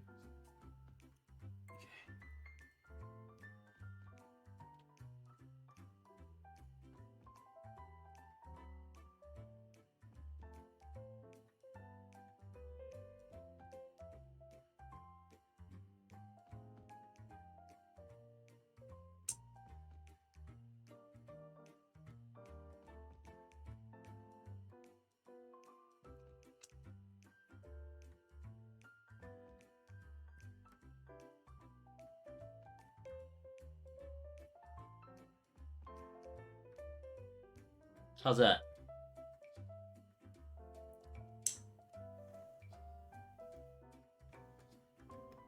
Ta-da!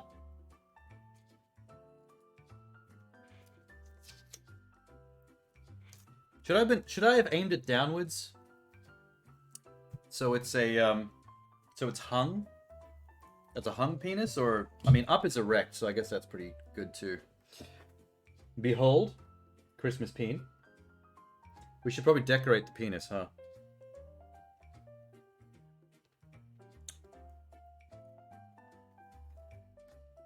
Let's put...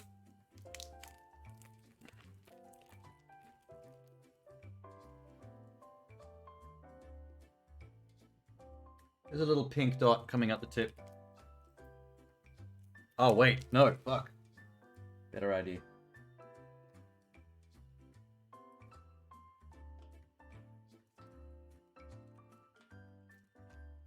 Okay. Let's use the yellows to make a stream of cum coming out the top.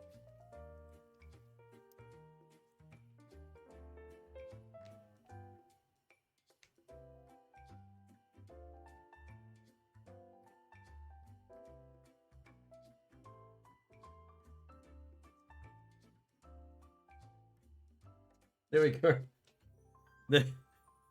There's a stream of splooge going off the side. I don't even want to... I actually like that it's just the icing.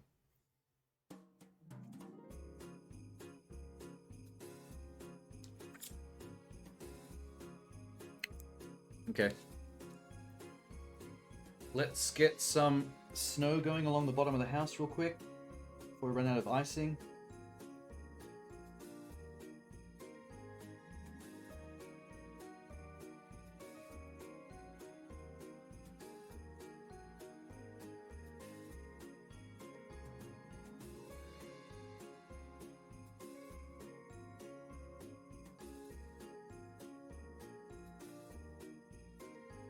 That. Last wall. Inflamed penis? He looks alright. He's just shooting a little bit of spunk. But it is a festive season. Having an orgasm is quite festive, that counts.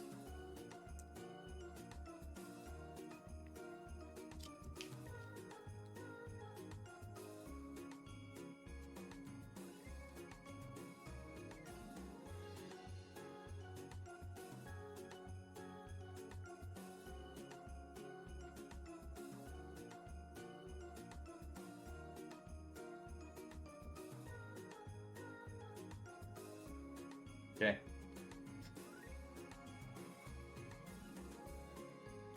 How about we line the bottom of the wall of the penis wall with love hearts?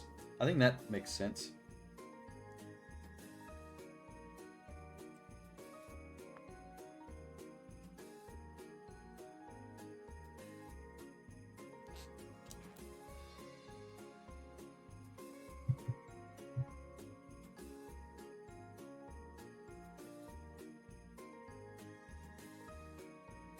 Love heart. Love heart.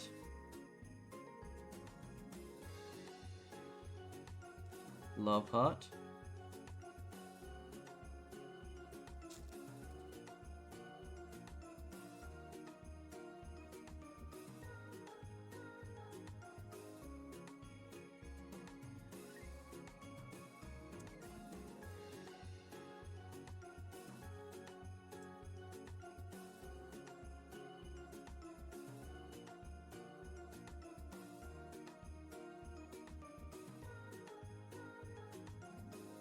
There. There's a love heart based penis wall. Basically, the theme of this side of the house is we love penis. The theme is well enunciated by the line of love hearts, suggesting affection towards the main graphic across the surface, which is the phallus, the extremity of the male. Pretty good.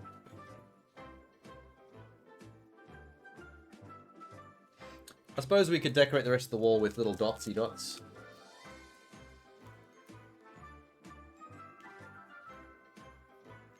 Let's see.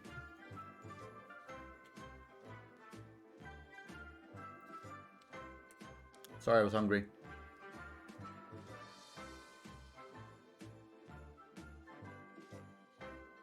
I'm not gonna. I originally wanted to put dots all over the penis, but then I thought it kind of like putting a bunch of colored dots on a penis might suggest like an STD. Like if you got dots or any kind of inflammation on your penis, that's either a rash or an STD.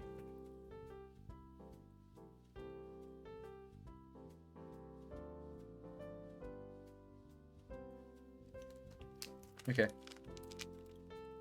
Go multicolored again.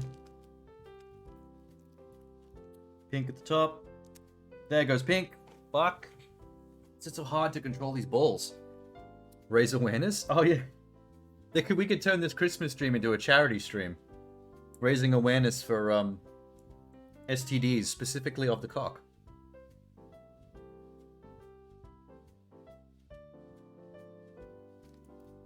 What are we going to call the charity?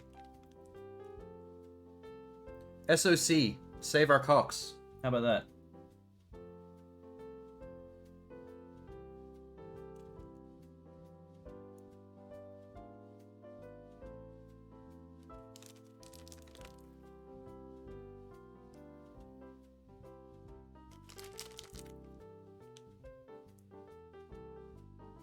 Oh shit, I've grabbed 2 by accident. Whoa.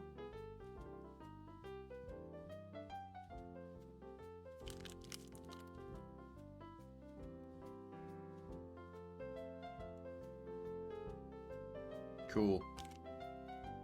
Get a dollop over here. Dollop over there. Dollop over here.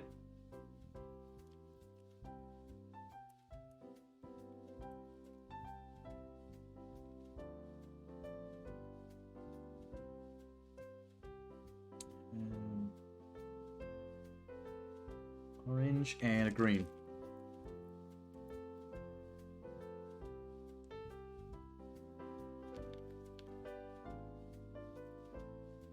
I think that wall's solid. I wouldn't want to fuck with that any more than that. I have more Christmas trees and more love hearts to use. Oh, the Christmas trees I could probably... I haven't done anything on the side wall yet. Okay, here's the plan. I have 5 Christmas trees. I'm going to use 4 of them to put in the corners of each side wall.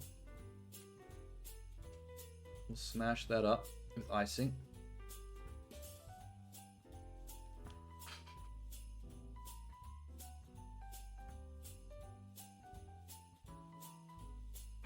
So it kind of looks like the side of the house is lined with trees, basically. I kind of wish I had more trees so I can do like a whole line of them, but the corners will have to do.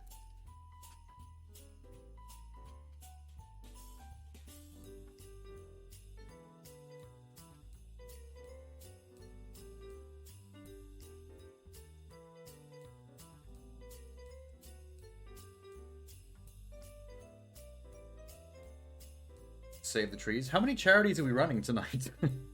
We're saving trees, we're saving penis. Next we'll be saving gingerbread, so I can't actually eat any of this. Free the gingerbread back into the wild. Which is me just throwing this house out the window onto the street. Save me. I'm sure everybody on Twitch wishes they could do a charity stream for themselves. Basically just a please give me money, I'm poor stream. It's not for any special cause, it's just you. You're the special cause. Help me live. Help me pay rent, need food, basically. I don't think you're allowed to do that. Or at least not with the charity system. There's nothing wrong with you, I guess, running your own promotion on Twitch, basically saying, like, please donate to myself with PayPal or subs or whatever. But I think if you use the charity thing to do that, even if you're open about it, that it's for you, I think it still goes against some kind of terms of service.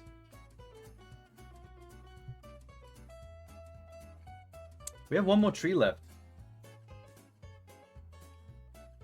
Should I just eat it? There's nowhere else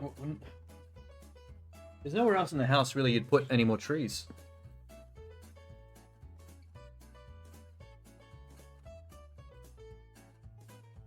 Oh wait, actually, I have an idea for it.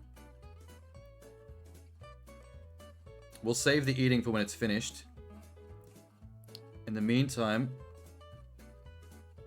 I'm going to cover the barcode on the front with this little tree. Just gonna icing it to the foundation like that. Okay. Now it's mostly love hearts and a couple of balls.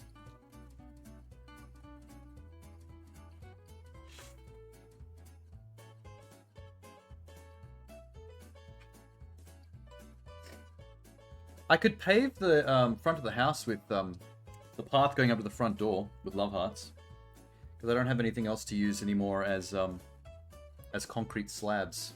I wish I had chocolate. If I had blocks of chocolate, I could use the blocks as concrete slabs and make like a little path. That's a shame.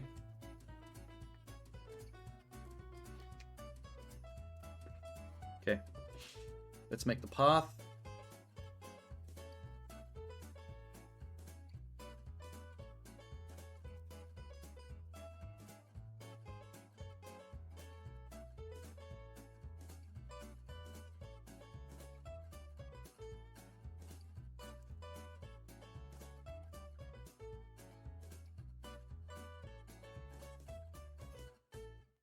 We're not gonna have enough. We're not gonna have enough love hearts to make a full path.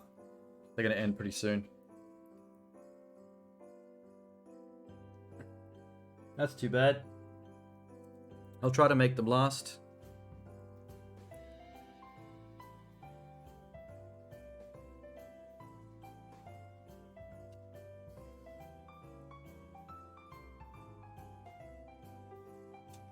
Yep, I've only got 2 left. This is gonna be half a path. It didn't make it anywhere near.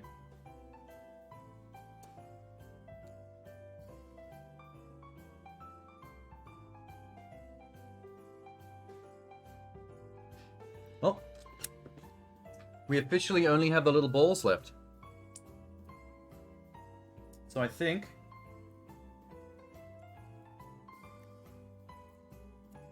let's line the side wall with little balls and just use the rest of them.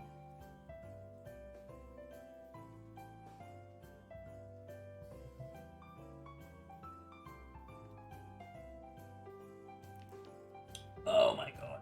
It's so hard to get underneath the roof.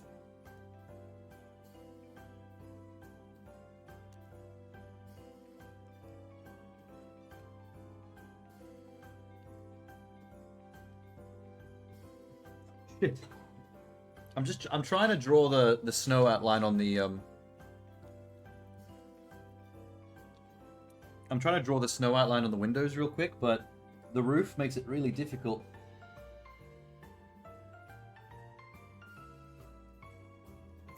Because it's so low.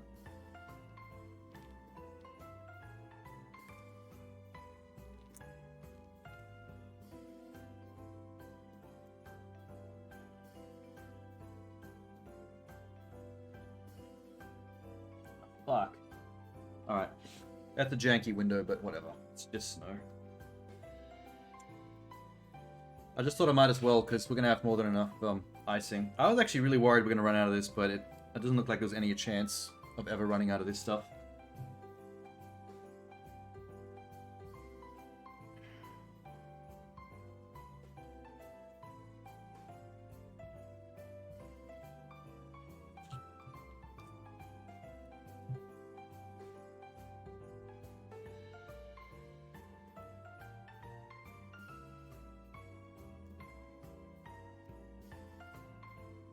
Almost there.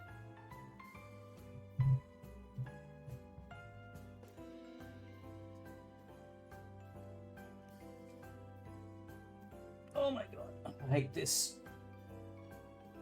It's so difficult. Oh, alright.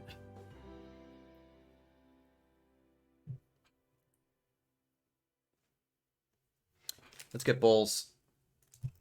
How many left? Lots of oranges, so we're gonna maybe start with that. Green.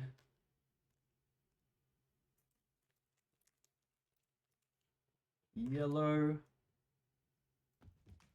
Go with pink, which is almost done. Officially, the pinks always run out first. Of every type of candy. I wasn't even like using the pinks too much with the balls. It's just how it is, unfortunately.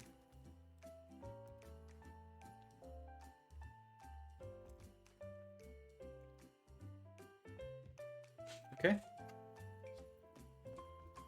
Show that in a second. Let's get the other side.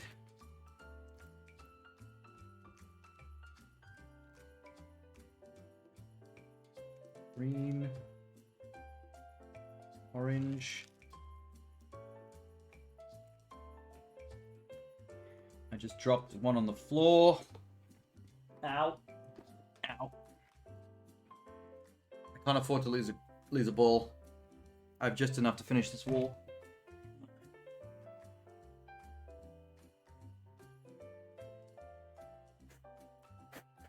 Oh, that's not good. This already had some, that already had some icing on it, so now it's got a bunch of skin flakes and hair on it from the carpet. Cool. Oh my god.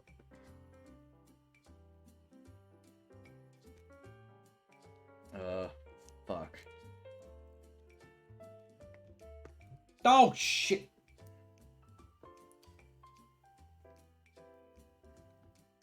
I actually find it really hard to keep a handle on these. They're so hard to get a grip on.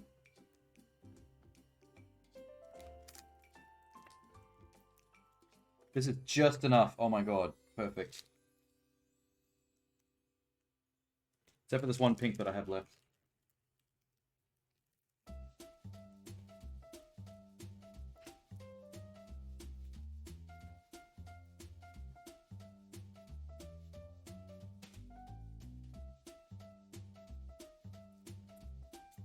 Nice.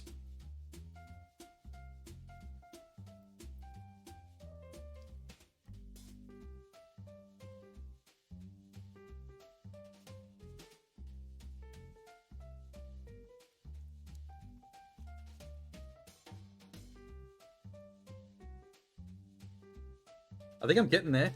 The bottom of the bag is like starting to give me trouble. Just as I run out of candy, too. Okay, one last move. Let's get this roof snowed up a little bit with the last of the icing, whatever I can get out of this bag.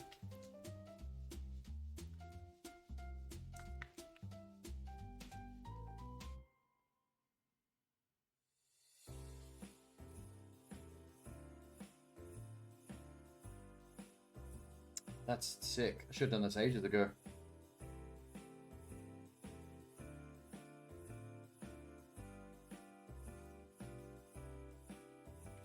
Chimney's in the way. Don't bump it. It's very fragile.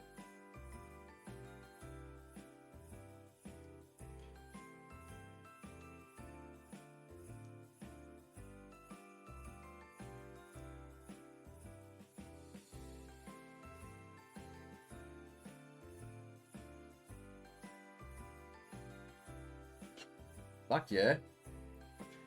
Why did I do that before? That looks cool. Alright.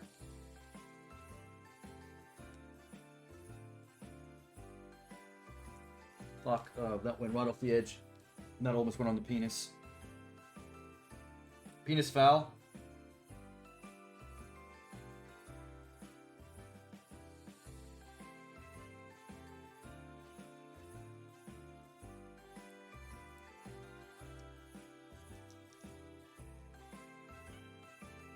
For some reason, this is the most fun part to me right now.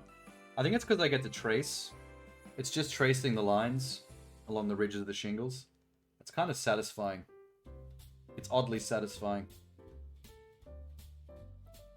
Oddly satisfying, compilation worthy.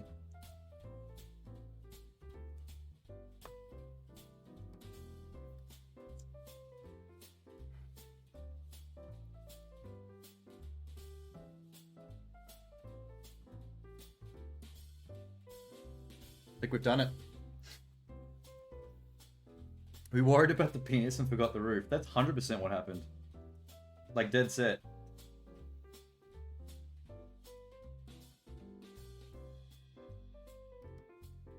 Just gonna cover the snowman with more icing. Look at all that white juice. Give it to me. Give me all of it.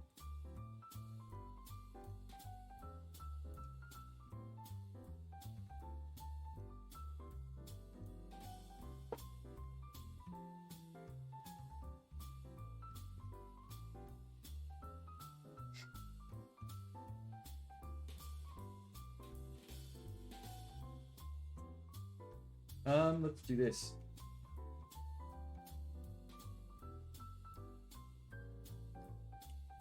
Line of snow on the rooftop, dripping off the edge. Oh yeah.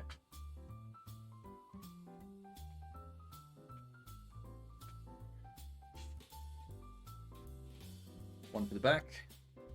I'm pretty much just using up icing at this point because I've got so much.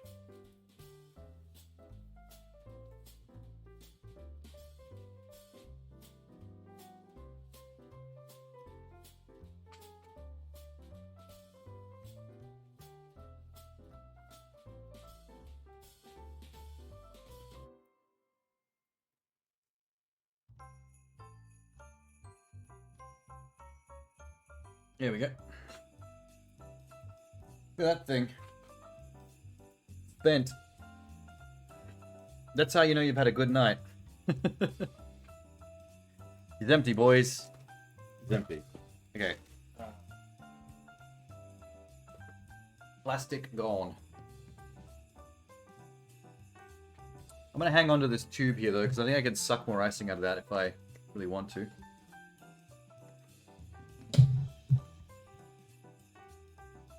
There's the front. Nice. There's the side. That window's a little fucked up. Penis back. Splodging all over the little candy dots. With the love hearts.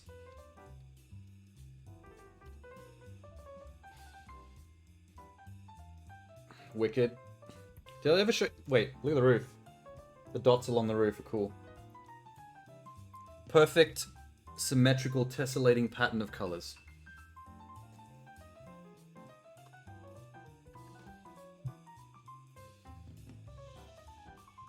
Yes. Cool. All right. I need to get a photo of this.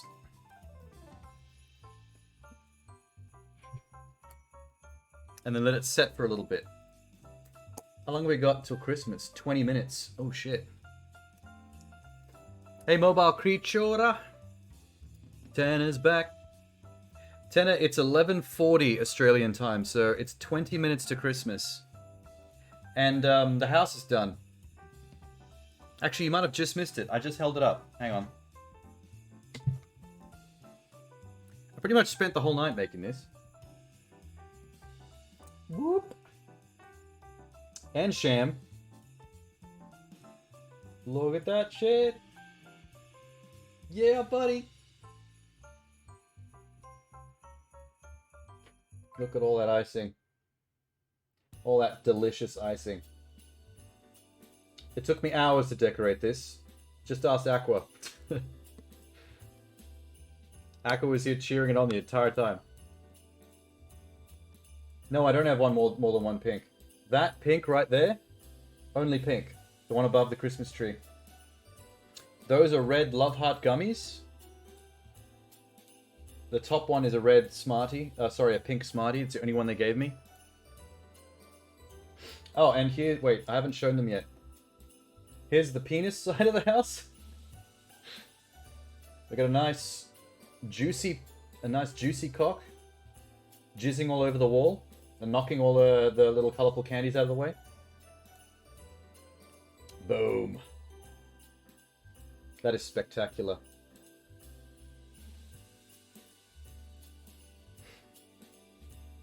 Hopefully I won't get banned. Surely a penis really badly drawn with icing sugar is not explicit. Whew. Okay. Let me wash my hands real quick.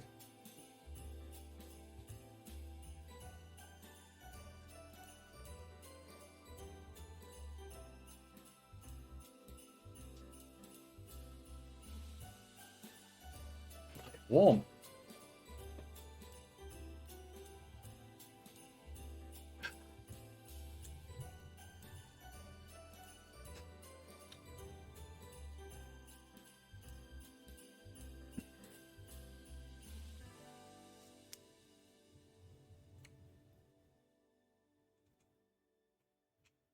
Huge throbbing gingerbread?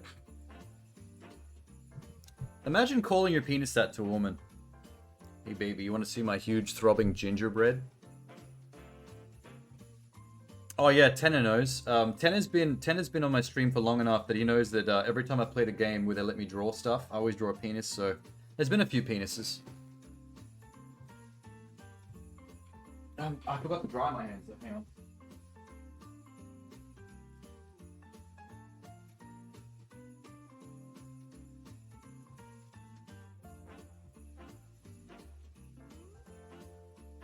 Look what I found. Icing sugar. We can make some snow. Hell yeah.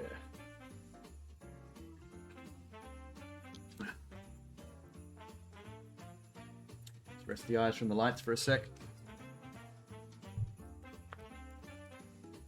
Today went pretty well. Oh, like Christmas Eve family stuff? Oh, shit. Okay. So I haven't actually opened this bag of icing sugar yet. So it's... Let me just figure out how to use this. There it is.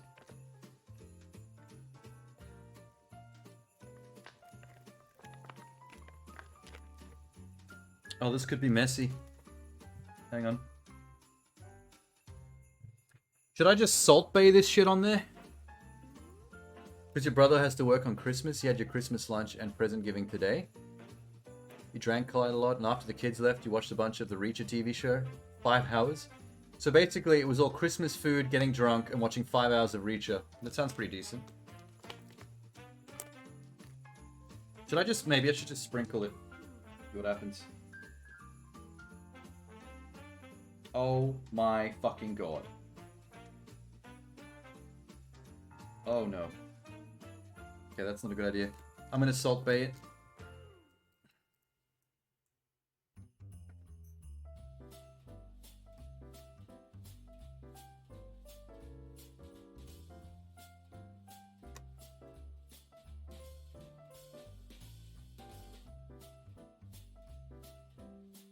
This was an error in judgment. The sloped roof slopes right off the edge of the platform, so all the icing sugar that's pouring off the roof is missing the base and is going on the table. I'm actually making such a mess on my computer desk. But I've committed now, so I gotta finish it. Fuck. God damn it. It's fine. Mess is part of cooking and baking.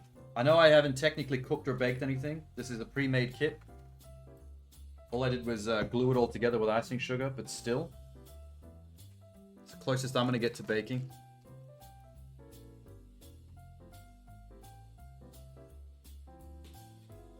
$11:46. I gotta start the countdown in 4 minutes, so I gotta hurry this up.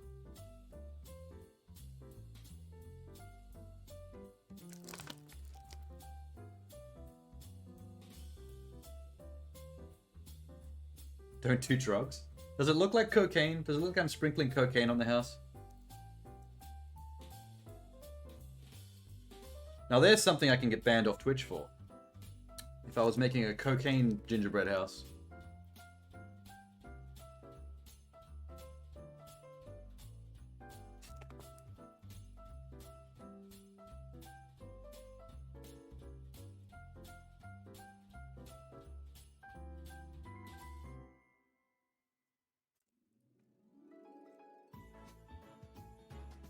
Oh my god.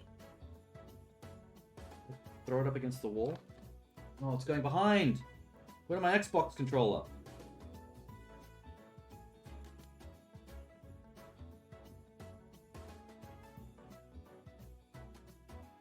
Okay, that's fucked. Alright. Oh no. What am I gonna do with this? Should have an awards show for the Christmas stream like Germa does? An awards show? What kind of awards? Awards for what?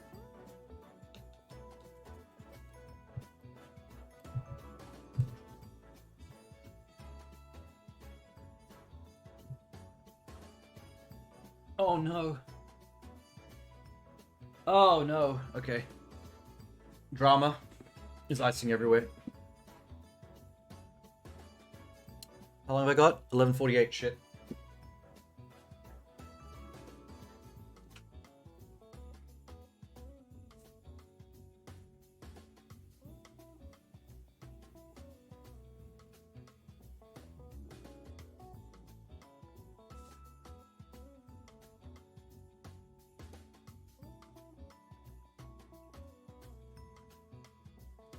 Oop.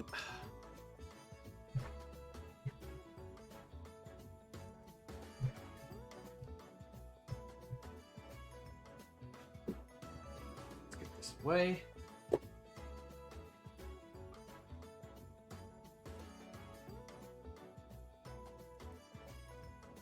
Oh, I just touched the corner of the gingerbread house with the dish sponge, which is kind of disgusting.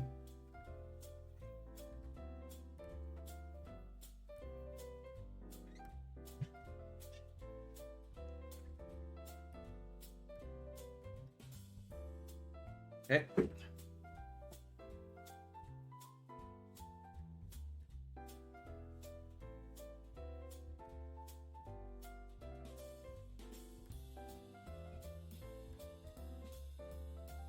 All right. Oh, 11:49. I need to do something really quick.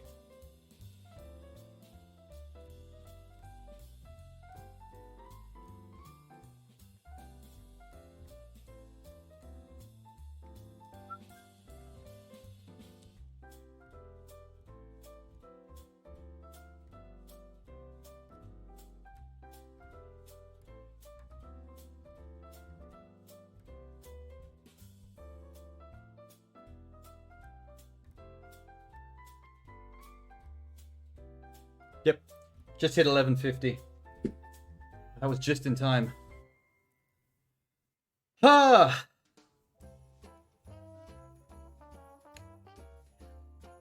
He has categories like best rant, best impressions, worst impressions, best drawn ginger dick. Well, that goes to me. I win that already. Favorite moments when you kick the guitar in Mortal Shell. And the game Deer Simulator was goated. Oh, I see what you mean. Like, you can do favorite moment on the stream, or favorite game played on the stream, that kind of stuff. I feel like you wouldn't do something like that for Christmas, though. You do something like that for New Year's, like the actual end of the year.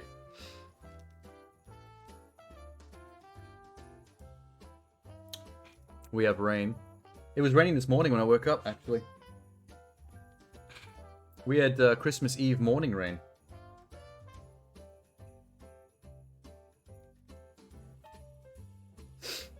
Eight minutes and 50 seconds. Okay.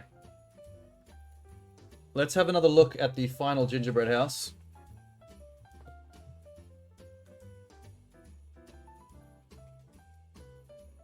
That's now with the snow. The icing sugar snow.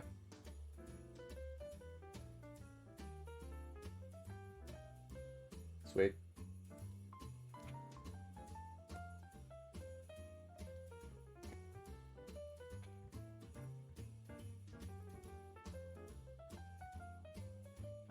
What a beautiful ginger house. There.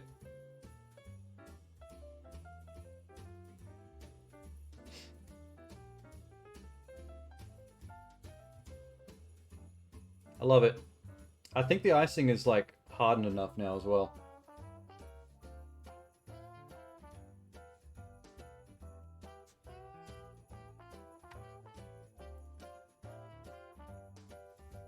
You covered house with a timer?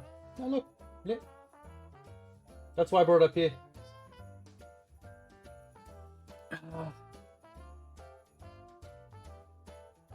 I still have to eat this, by the way.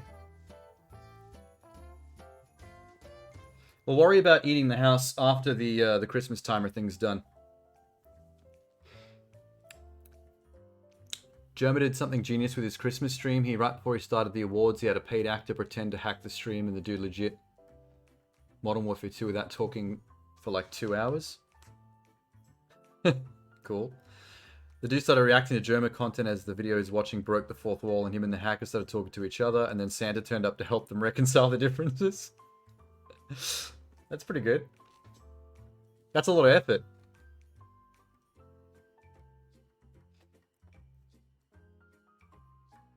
Oh, let me move the chat real quick, so it's not on the timer. There we go.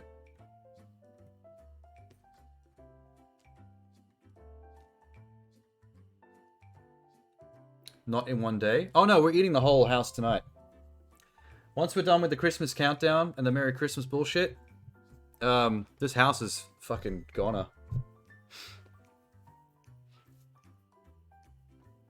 Hit a stream where he played as a real life Sims character. Oh, Sham. You know what you missed earlier? That myself and Aqua did? When I first started building the house, there's a point where you first glue all the walls together with icing, where you're supposed to wait for 15 minutes of the icing set so that it holds the walls better. It has to concrete up a little bit.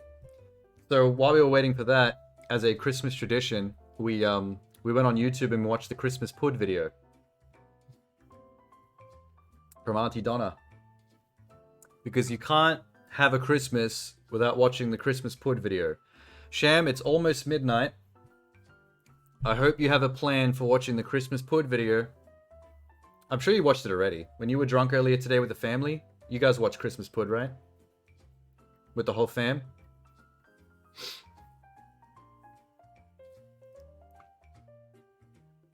You know what's funny? Aunty Donna actually re-uploaded the Christmas PUD video just for Christmas again. Exactly the same video, just re-uploaded as if it's a new video.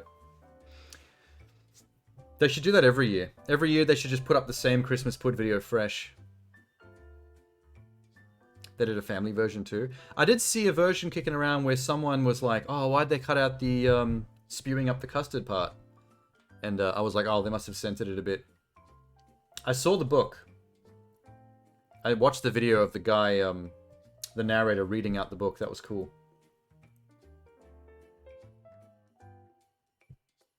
Actually, you know what? I wouldn't mind the censored version, because I think the only part of that Christmas PUD video I don't like is the part where they spew up the custard.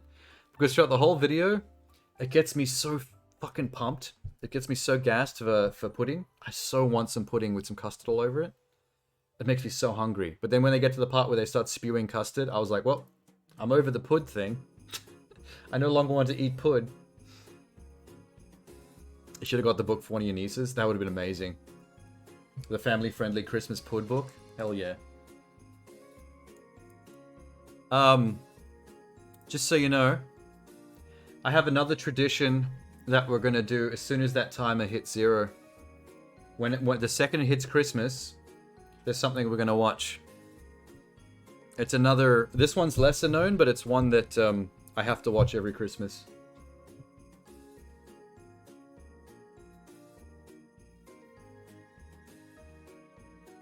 I'm keeping it a secret for now. Oh, you smothered custard and ice cream onto it? Fuck yeah. I love the sound of that. Let me just edit this real quick.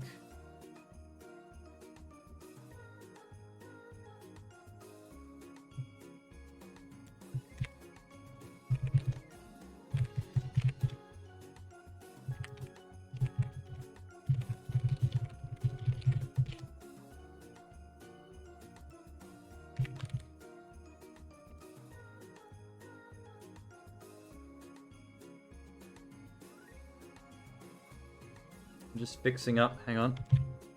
Just changing this.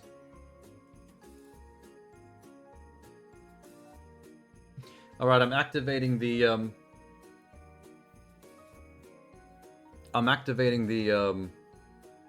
channel point redeem for choosing what parts of the house you want me to gnaw on. So you can see it now. But I won't bite into it. I won't do that until we've had our Merry Christmas moment. You're excited for Santa to bust in? With no clothes on? I hired a naked Santa. Okay, we've got 2 minutes. Let me get some Instagram photos of my house.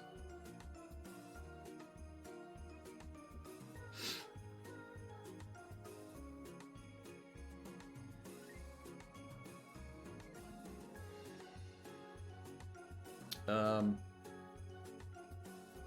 on a sec. Camera. 1 minute 40.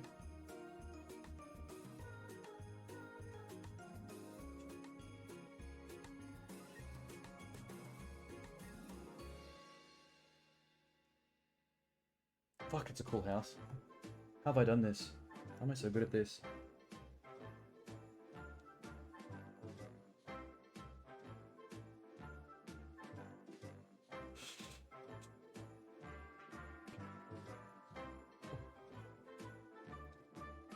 One minute.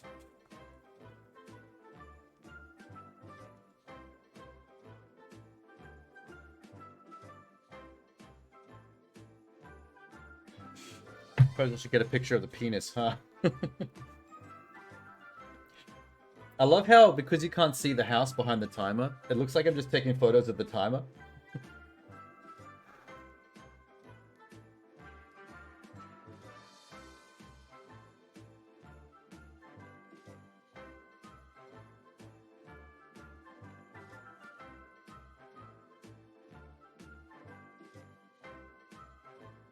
Alright. 25 seconds.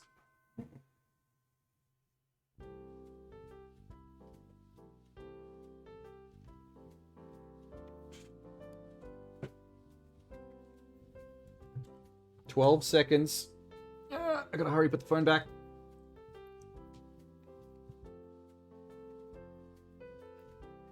Three, two, one.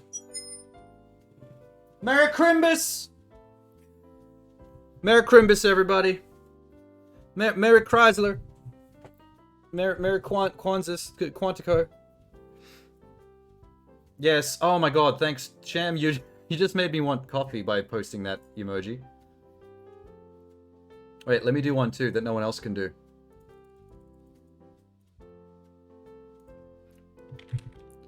Crimbus. Wait. There we go. Crimbus. Yes! Merry exams. Oh no, no, not merry exams. No exams. We don't want exams. Nobody wants exams. Merry Nimbus. Merry Quantico. Merry Qantas.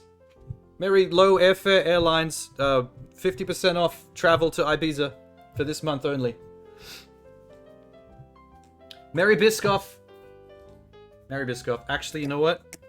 I'm gonna get a big dollop of Merry Christmas. Oh, look at that. Christmas Biscoff. Oh, that's too much. Wait. Oh, shit. I can't chew. There's too many. Woo! Merry diabetes. Diabetes. Merry diabetes. Diabetes. Alright. Let's kill that timer. That was fun. Alright. Now, for what I promised you, here we go.